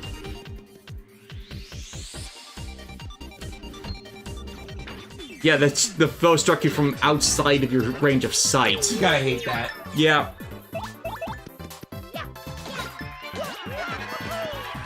Pure Crystal, how do you classify something like Tales or a Xenoblade Chronicles game? It's not turn-based, I would say. That is definitely action RPG. But because they still bubble you when you get into battle, and you can avoid the battles. But action battle means like you encounter enemies and you instantly attack them, and everything is still open to attacking you. Like, World of Warcraft has an open action battle system with just cooldowns for every attack you can do. Which I think is the problem with a lot of Square games when they try more real-time action games, in that they keep action systems, in that they keep the cooldowns as if it was a turn-based system and still have a bunch of turn-based trappings, but it doesn't ever actually free it up to be a true real-time action system. Like, at least when Xenoblade does their special attack combos thing, it takes you into a special turn-based menu, so you're not, like, you screwed over from actually doing those special attacks. And, like, with those chain attacks, like, you can do some insane stuff with chain attacks. Yeah, like, but the Square problem for a lot of their games is, like, if you have to go into a menu to induce a special attack, it doesn't pause the rest of everything. So it undermines utilizing those because it still limits everything you do.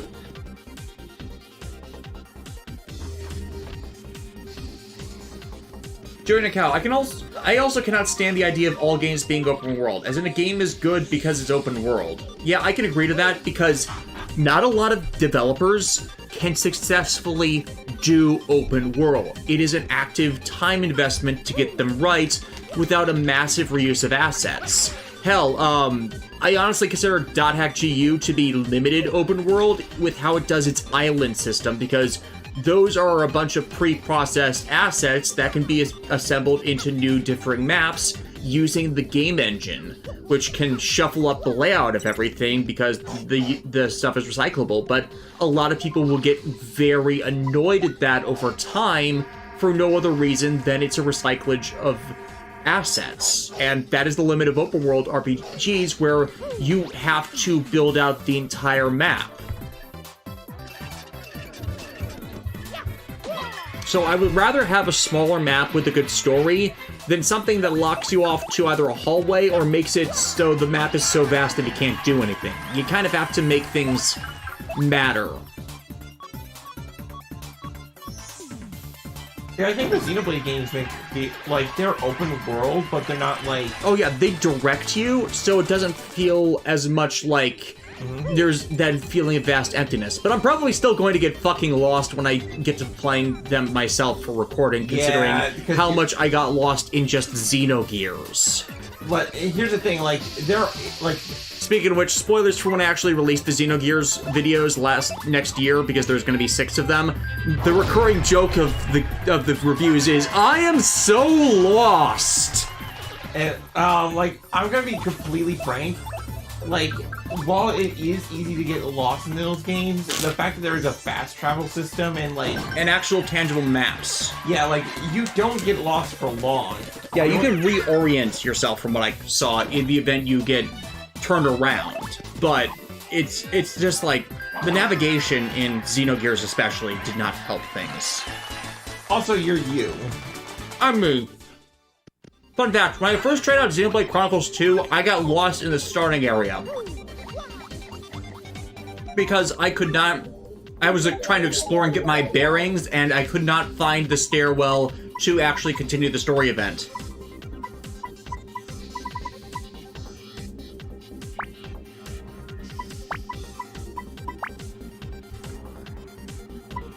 Pure Crystal, which Xeno series has the crazy guy named Albedo? That's Xeno Saga.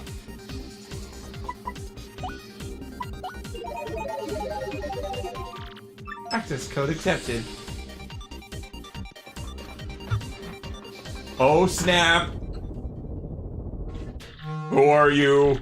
Who came here to get the elevator key so you could access the computer room? Incoming message from the big giant head. Yeah, I thought so. Well, then you're going to have to beat me to get it. And if you lose your life, it's mine. You hear me? Mine. So what do you say? Beat it! Yeah, beat it! You're mine now. He's wearing a bow tie. Oh no, this is a quiz round. The 66th annual quirk quiz. Yay! If you get 5 correct answers to the following questions, then you win. Call in Aizawa. He'll erase their quirks and you can get out of this. Elevator key. Yep.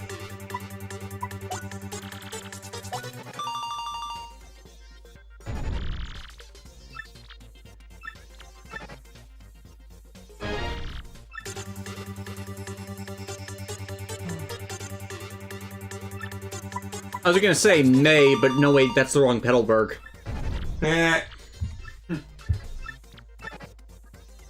HG5 is Albedo, are you sure you're not talking about Ben 10's evil copy? Albedo literally means white. It's a name based on a color. I'm amazed Ruby hasn't used that one, honestly.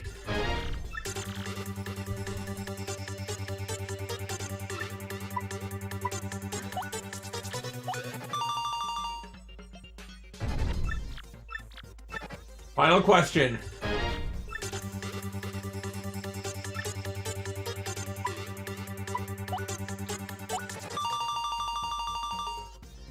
No, correct. That's 5 correct answers. Crud, you win.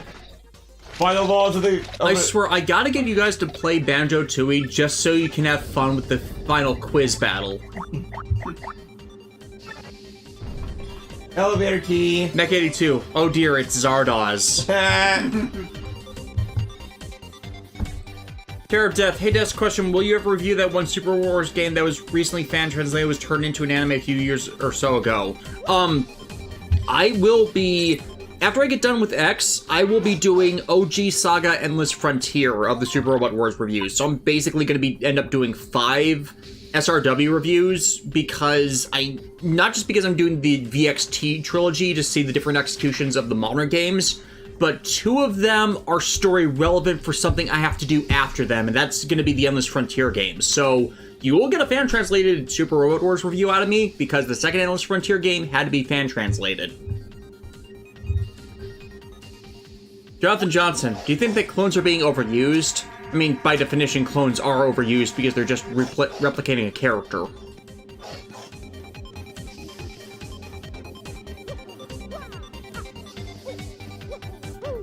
Media Hood reviews. Honestly, stuff like Gotham Knights and Sonic Frontiers are pretty easy for me to navigate while I get lost in Breath of the Wild. I guess it depends on landmarks and the quality of the map you have. Like, I did not get lost in Batman Arkham City back when that released because it locked off sections of the map early on so you could get your bearings. And, you know, it had a very decent map system for finding things that walks you through all the mechanics. But then they opened it up to even larger areas in later games, and, well, I didn't play them because I figured I'd have the same problem of just orientation. I think what helped with Arkham City was you had a bunch of landmarks that you could help to orient yourself so you could have a sense of spatial awareness kick in. A lot of times in open world games, if you don't have a good landmark, then that's when it's easier to get lost.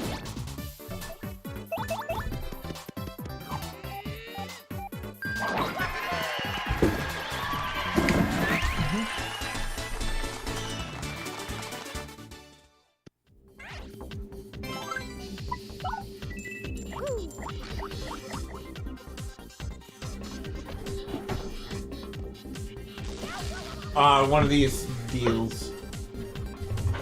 Stay on the glowing panels.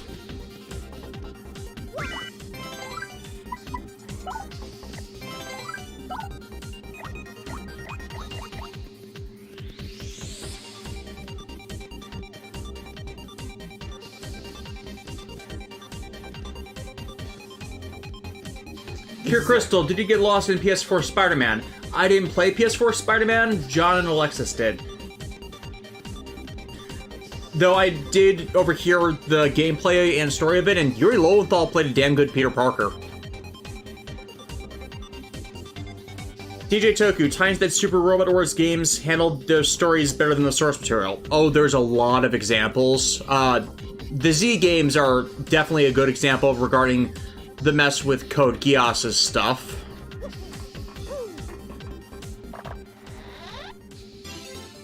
Ah, phew. Took care of that.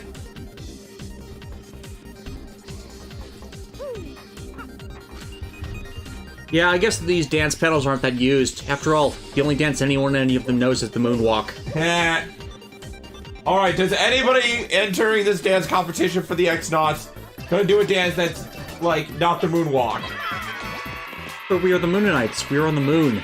Oh god, the entire audience is the bombs. Oh. And how explosive is that audience gonna be? Very.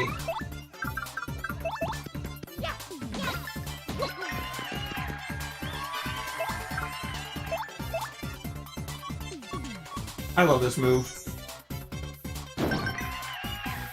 When in doubt, set things on fire.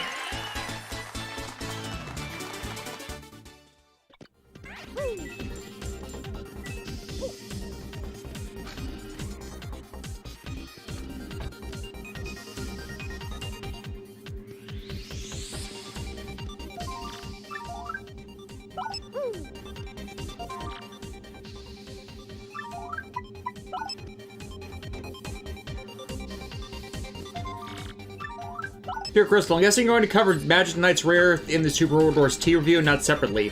Why would I do it separately? There's not... The only reason I would review it separately is, 1, Patreon request, and it's too long for that. 2, I have a lot to say about it, and I don't have a lot to say about Rare. Other than it's good. You know what I mean? Like, it's... Especially since T basically recaps its story, so I don't need to actually get that in-depth with it. Outside of, you know, talking about Clamp. And the fact the manga has a different, back half. You gotta get the clamps.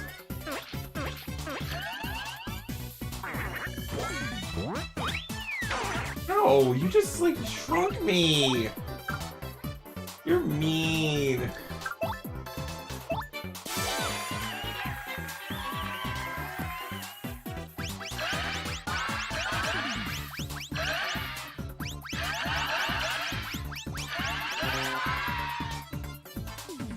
Terror of Death. Hey, Des, have you ever considered doing reviews of your old Evil Dead games and the Army of Darkness comic reviews? I'd consider it, but I have kind of a big problem with that. I don't own the games anymore, and I don't own the comics anymore, and I don't have the footage I gathered for those either.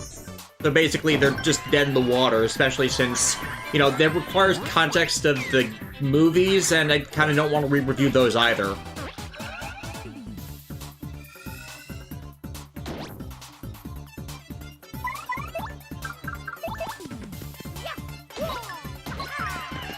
What series in the next Super Robot Wars game that you will review that was not in V? Dunbine, G-Reco, Code Geass. Again, I keep teasing that super review for a reason.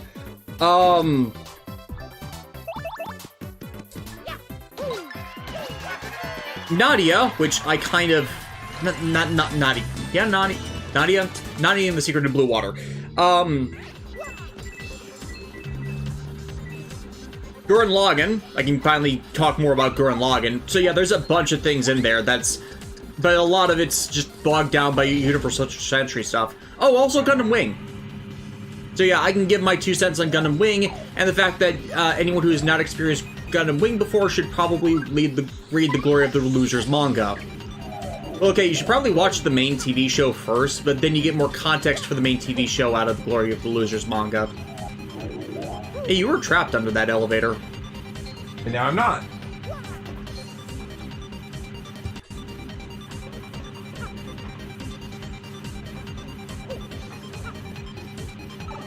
But yeah, the problem just doing 30 is the issue of they included a lot of new stuff to Super Robot Wars, but they basically didn't do anything with them story-wise to actually make it relevant. It's like they'd shoved in there because they had been waiting, but the problem is, you know, they had to include Universal Century stuff, and the Universal Century stuff is why all of these other series had been waiting so long. Sorry if I made you mess up. No, you're good.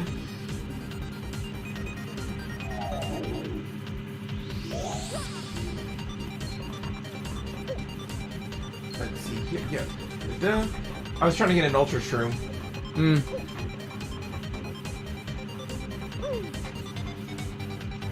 I love that.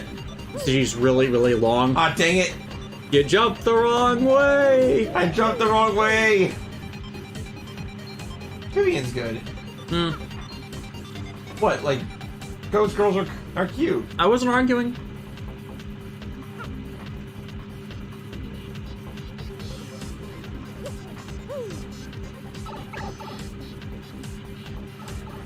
Perspective!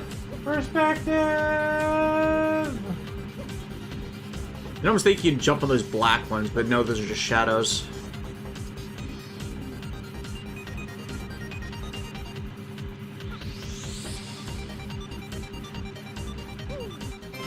All of this for a mushroom. Well, hey, shrooms are good for you, okay? I should know because I've taken a few shrooms and the magical unicorns tell me, like, I'm doing good. Pure Crystal, do you think anime remakes should redo the stories from the start or abridge the content that's been done to get to the new stuff? I would...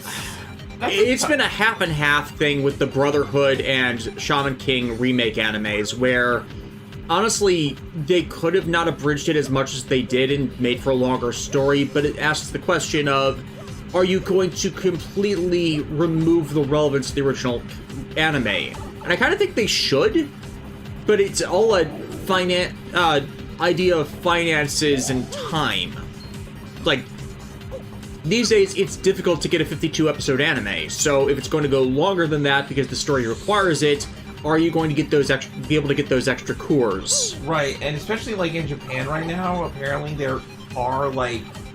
I mean, like, you've probably seen articles about animator shortages or the fact that they're not being treated well. Crunch, like, and all the just worthless, superfluous series that get a season just because they think they'll be popular, and sometimes they are, but sometimes they're just redoing a zeitgeist that has been over-exhausted. Cough, isekai series, cough. Like, it doesn't matter if they're good or well-done executions of the premise, it's like the market has been flooded with all the shitty ones for a quick buck. Thanks, Kadokawa! Yeah, Cure Crystal is a good example. For the Fruit Baskets remake, they restarted from the beginning. I think that's also because the original anime diverged in some significant ways at the start, so they were trying to be faithful to the story. Don't quote me on that, I'm not that knowledgeable on Fruit Baskets, so yeah, I'm likely plausibly wrong on that.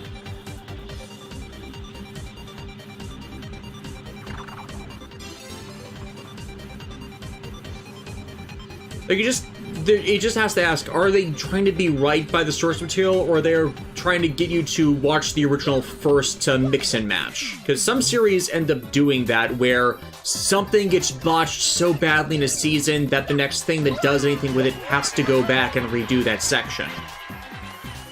Though there are some series where they just have a book or two missing of the light novel adaptation just because the previous season botched things so badly they couldn't go back and remedy that.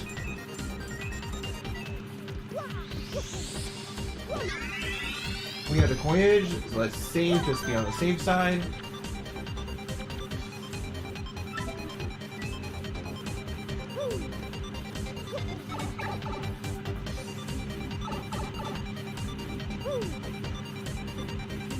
Cure Crystal, it's been 20 years since the original anime, so I'm guessing they did that because people forgot. It's also been 20 years since the original Shaman King anime, and they rushed the first few arcs more than the original anime did. So which I heard which bothered a lot of people. Yeah.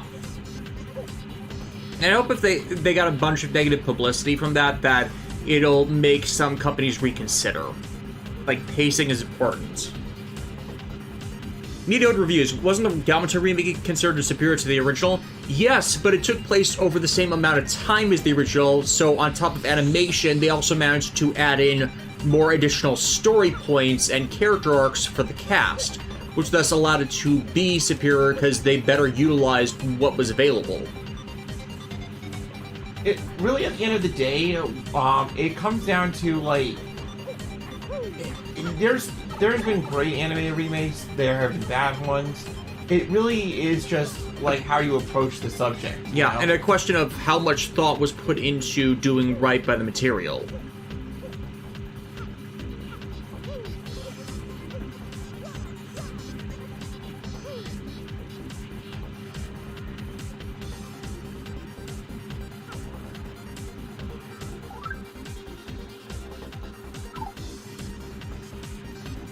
JX Demon, unsure if it was ever asked on previous streams, but I'm curious, have you guys ever heard of or played Atlas's Catherine? I have not played Catherine. I have seen a bunch of other people play Catherine and known that it's not for me from that. I have also seen some of the memes, like when a bunch of artists redrew the cover of Catherine with different anime waifu characters. There's actually one of Adelie done like that. Oh, really? Yeah. Yeah, which is funny because of voice actor illusions. Yeah. I think they did one about Kate as well, which, again, even funnier considering Aaron Fitzgerald's in Catherine.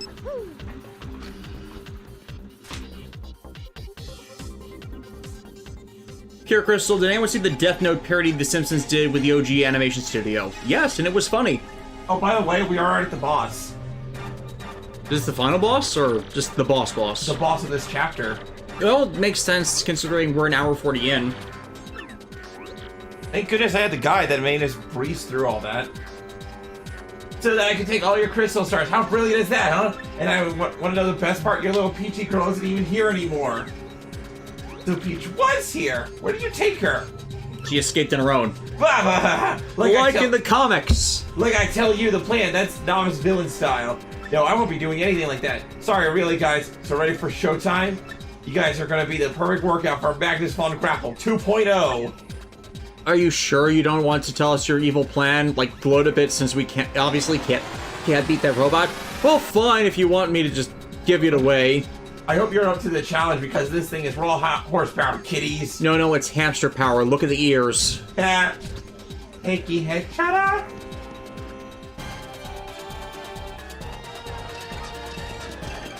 DJ Toki, have you played any of the White Knight Chronicles games? No, I have not.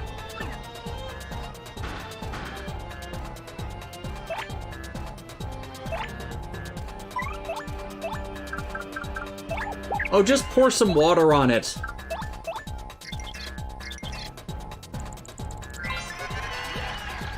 HP 70, attack is 6, and defense is 2.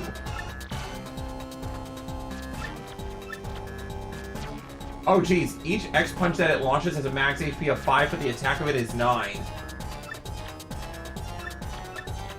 Jonathan Johnson, I remember a time that there was Digimon series when they went to the moon. Yeah, it was Frontier when they went to the digital world's moon.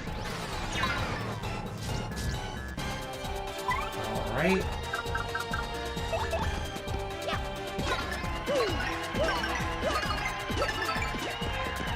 Wow, that defensive 2 really is something.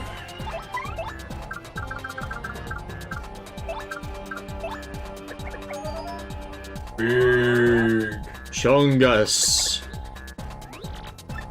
All you need is the rabbit hat.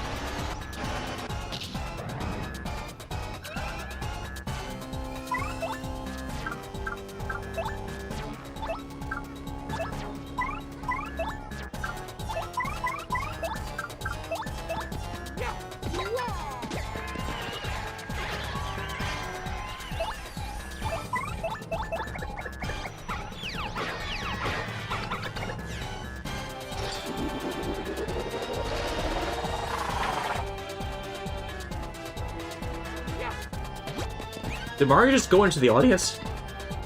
to attack a fool, yes. Oh.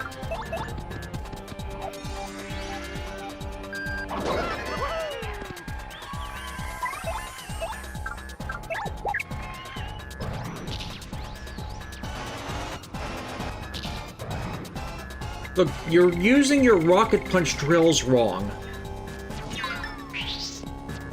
Alright.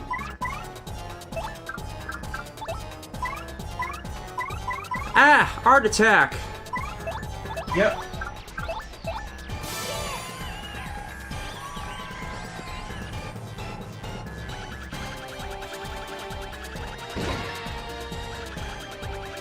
This is such a good movie.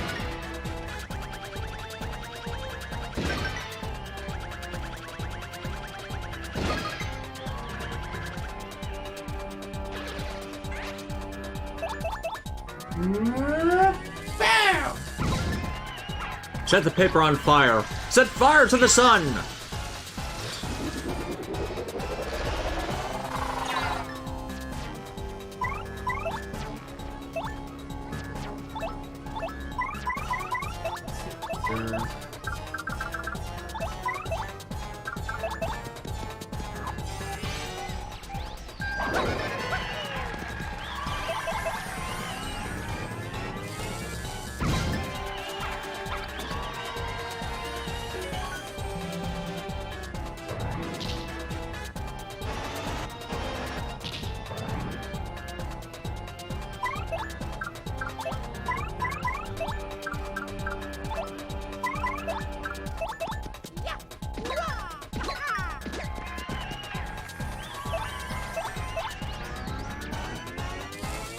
And I really need to learn how to throw a haymaker. Yeah. Ooh. Yeah, you see that? Terror Death question, what are your thoughts on the Madbox franchise? Oh, I had nothing against it. God. I liked the seasons I saw. I did not get a chance to see season 3 because of just scheduling. Yeah, first two were decent. He shot the audience at us.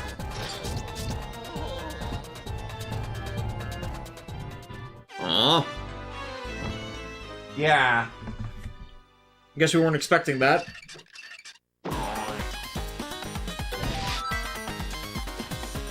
Oh, the humiliation of being killed on stream.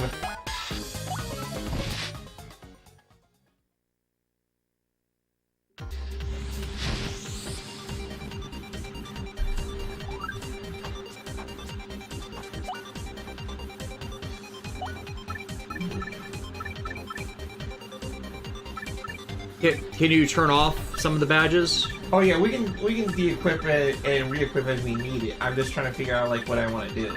I would say HP plus P, or Yeah. you have to buy those to get them active. There we go. Okay. Like, I think you only just lost by a little bit. Mm-hmm.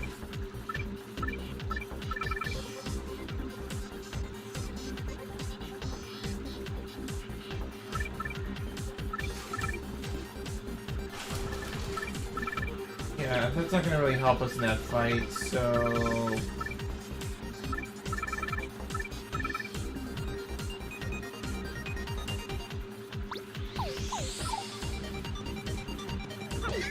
Yep, see that?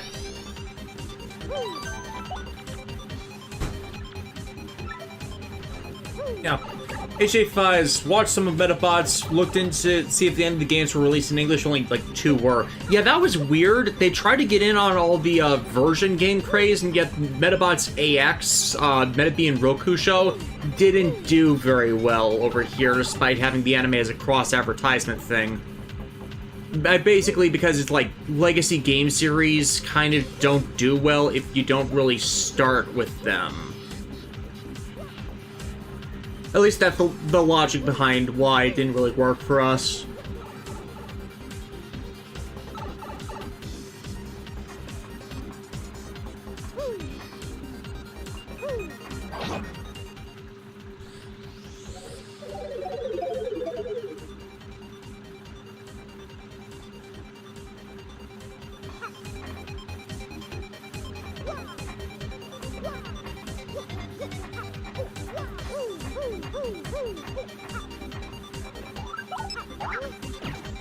So, yeah.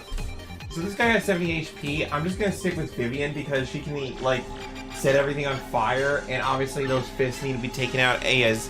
Yeah, wide range attacks will limit, and getting rid of those will limit the amount of damage you can deal in turn. Mm-hmm.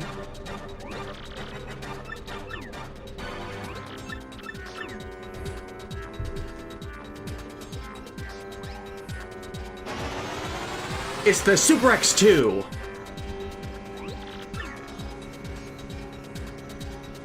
Wait, Daka with Mechagodzilla.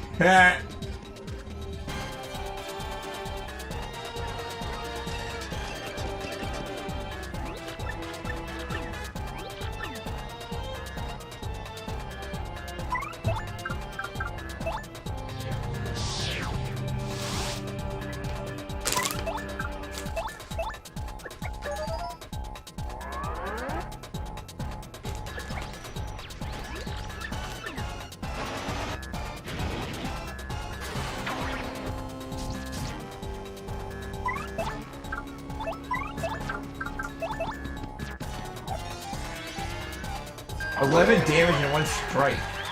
1/7 of the health down with.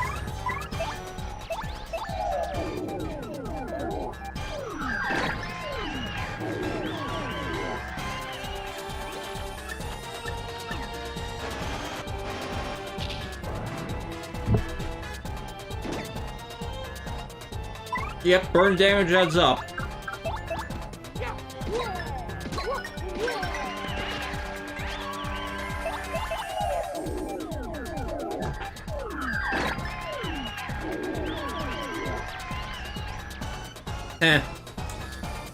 Media Hood. I swear the Super X2 looks like it if Dr. Robotnik designed Buzz Lightyear. Ah, yeah, I see that.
Terror of Death who's wanting to ask our opinion on the IDW Godzilla comics.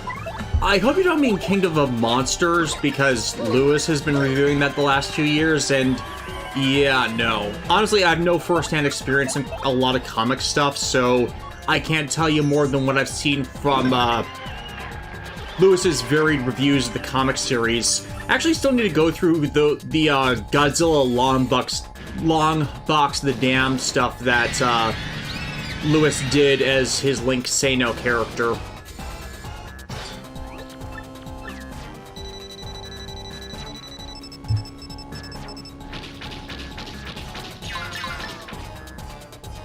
At least the audience became closer with their favorite movie star.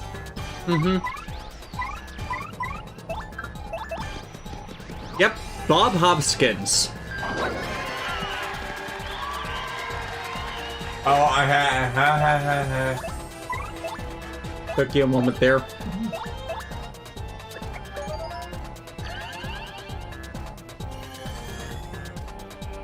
Becky 82, to Infinity and Beyond. No, to Infinity and Ultraman Zero Beyond.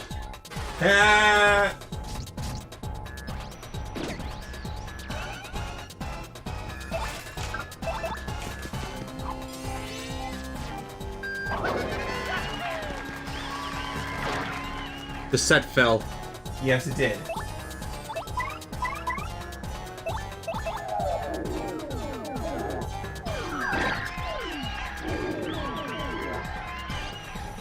Oops. Oh dear.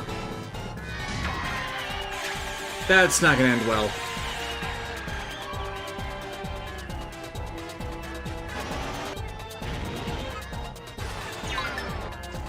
I hope it's about to die. Good news is... You have a healing item? Remember that Ultra Shroom? Oh yeah. You also had that jelly in there. Mm-hmm. Oh wow, that's a lot. Yeah, now you know why I wanted to go grab it.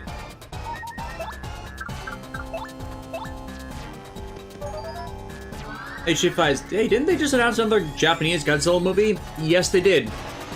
At least they did a trailer for it. Or not a trailer, an ad for it.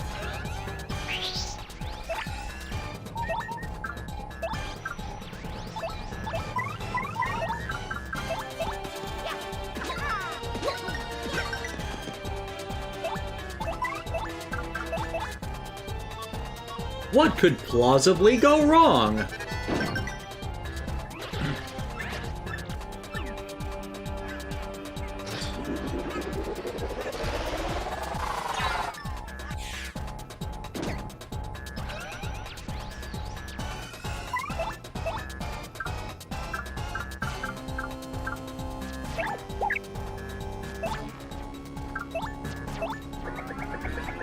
I just wanted to try if he...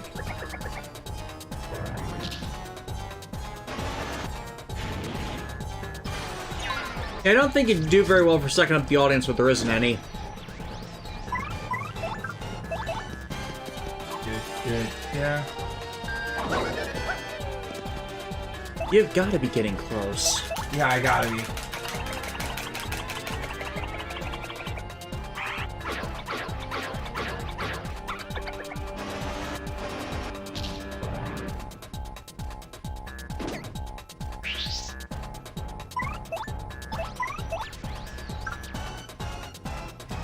Jonathan Johnson, did you keep up on the Digimon Vital Watches? I tried a Vital Brace for extra characters, but I didn't really care for it, and the battery died really, really quickly, so... Oh, I did it! Look!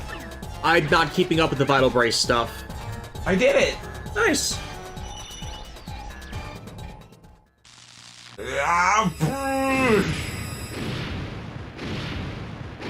Cronus!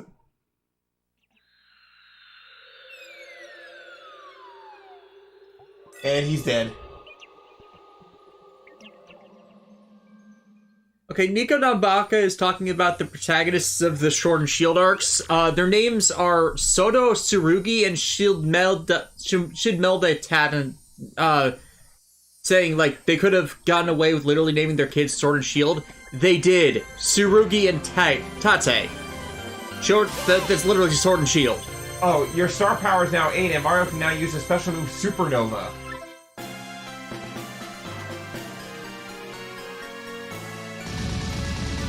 Phantom666, what's your opinion on Valve Rave the Liberator? Do you think it needed 50 episodes to tell a story properly in the Valve Rave mechs in general? We have not seen Valve Rave the Liberator.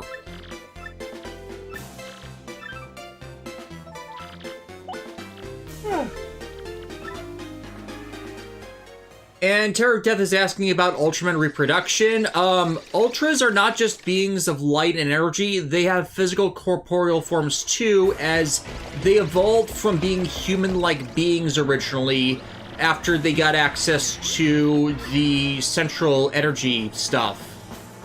It's like, Ultra 7 has a human form, the other Ultras can have human forms if they want to.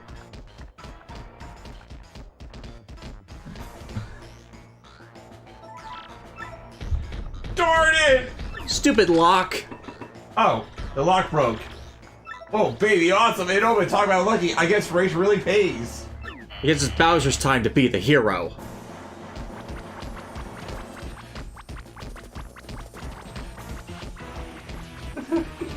Yes, that's it. This is it, Haggy. This is finally it. I got a star power. I got my mitts on a crystal star, yes. This is when Jack Black begins singing. Hello, Odette. She's up on the table again. Aww. You there! I have you now, villains. You are common thieves, aren't you? Aren't you? My eyes never deceive. It's time for the power of Detective Penguin. What are you implying? I'm no little thief. I'm...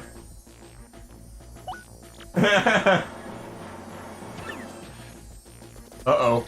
Bowser, you say remorseless king of what? What was that last bit again? It's not a real crystal star.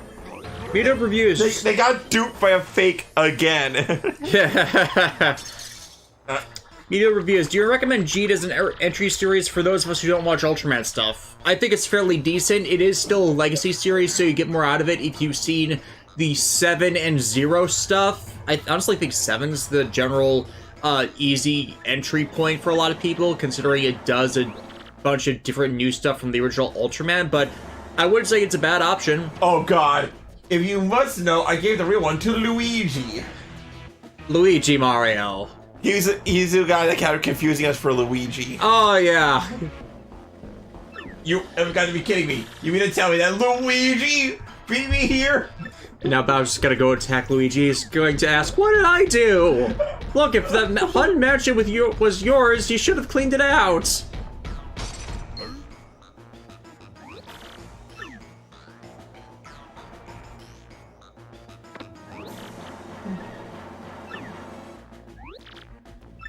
Mario's going to the 7 crystal stars and is headed for the 1,000-year door. Blue Media HUD reviews. Do those Ultra series have Blu-ray releases? Jeed, yes. They did a collection of Zero's movies, yes. And 7, yes. All 3 of them have had Blu-ray releases. 7? 7. 7? 7. Yeah, well, we're not ending things quite yet. There's one little thing that we need to do. Remember, we're on a moon base and we just killed the boss. So I have to blow up the moon? You have to take out this entire site from orbit. It's the only way to be sure. We didn't have to get... How do we get off the moon? UFO ending?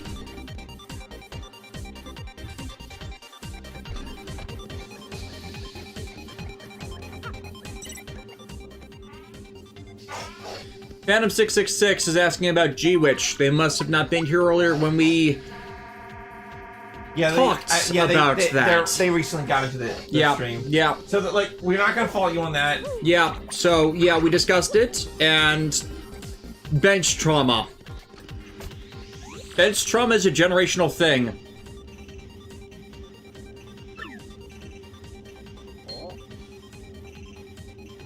Oh, hey, it's Tech. You are Mario, are you not? It is pleasant to meet you. I am the main computer of this fortress.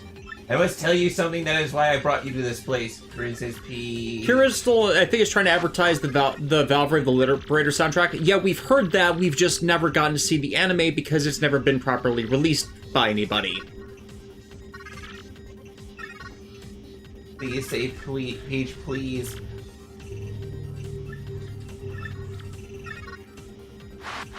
Light fading from cross servers. But backup power failing. Use teleporter.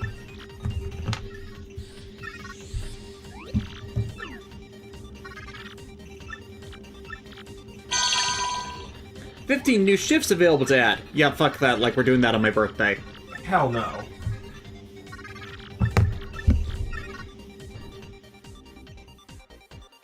Please tell her.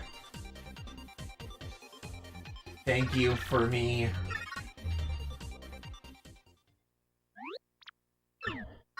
Share of Death. Also, Death's question, do we know what happens to the other Astray units besides red, blue, and gold, which I believe were green and black? Astray Noir appears in some of the Apocrypha stuff in recent years. It's gotten a Master Grade release.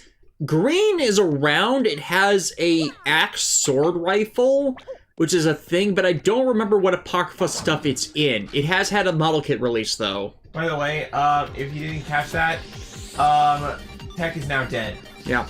Bye-bye, HAL 9000. You actually helped out.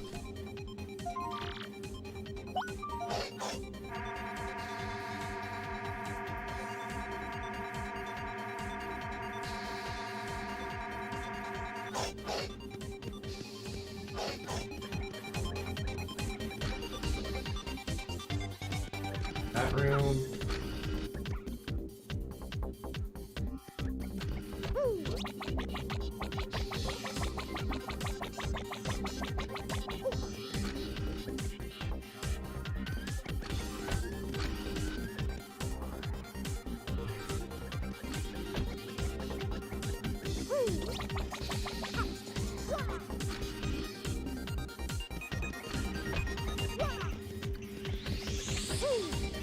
Activating teleporter.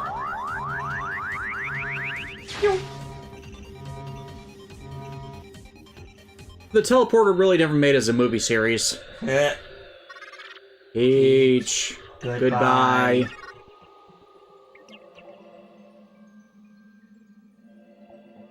And then it exploded.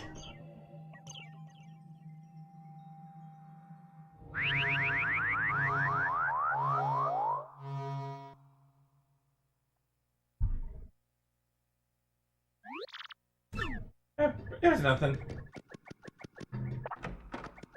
Ah. Oh, hey, we're back here. The teleporter was literally in an area we went to before. Yes. We could have just gone through that door the entire time. Well, it was locked from the outside. You mean inside? Yeah.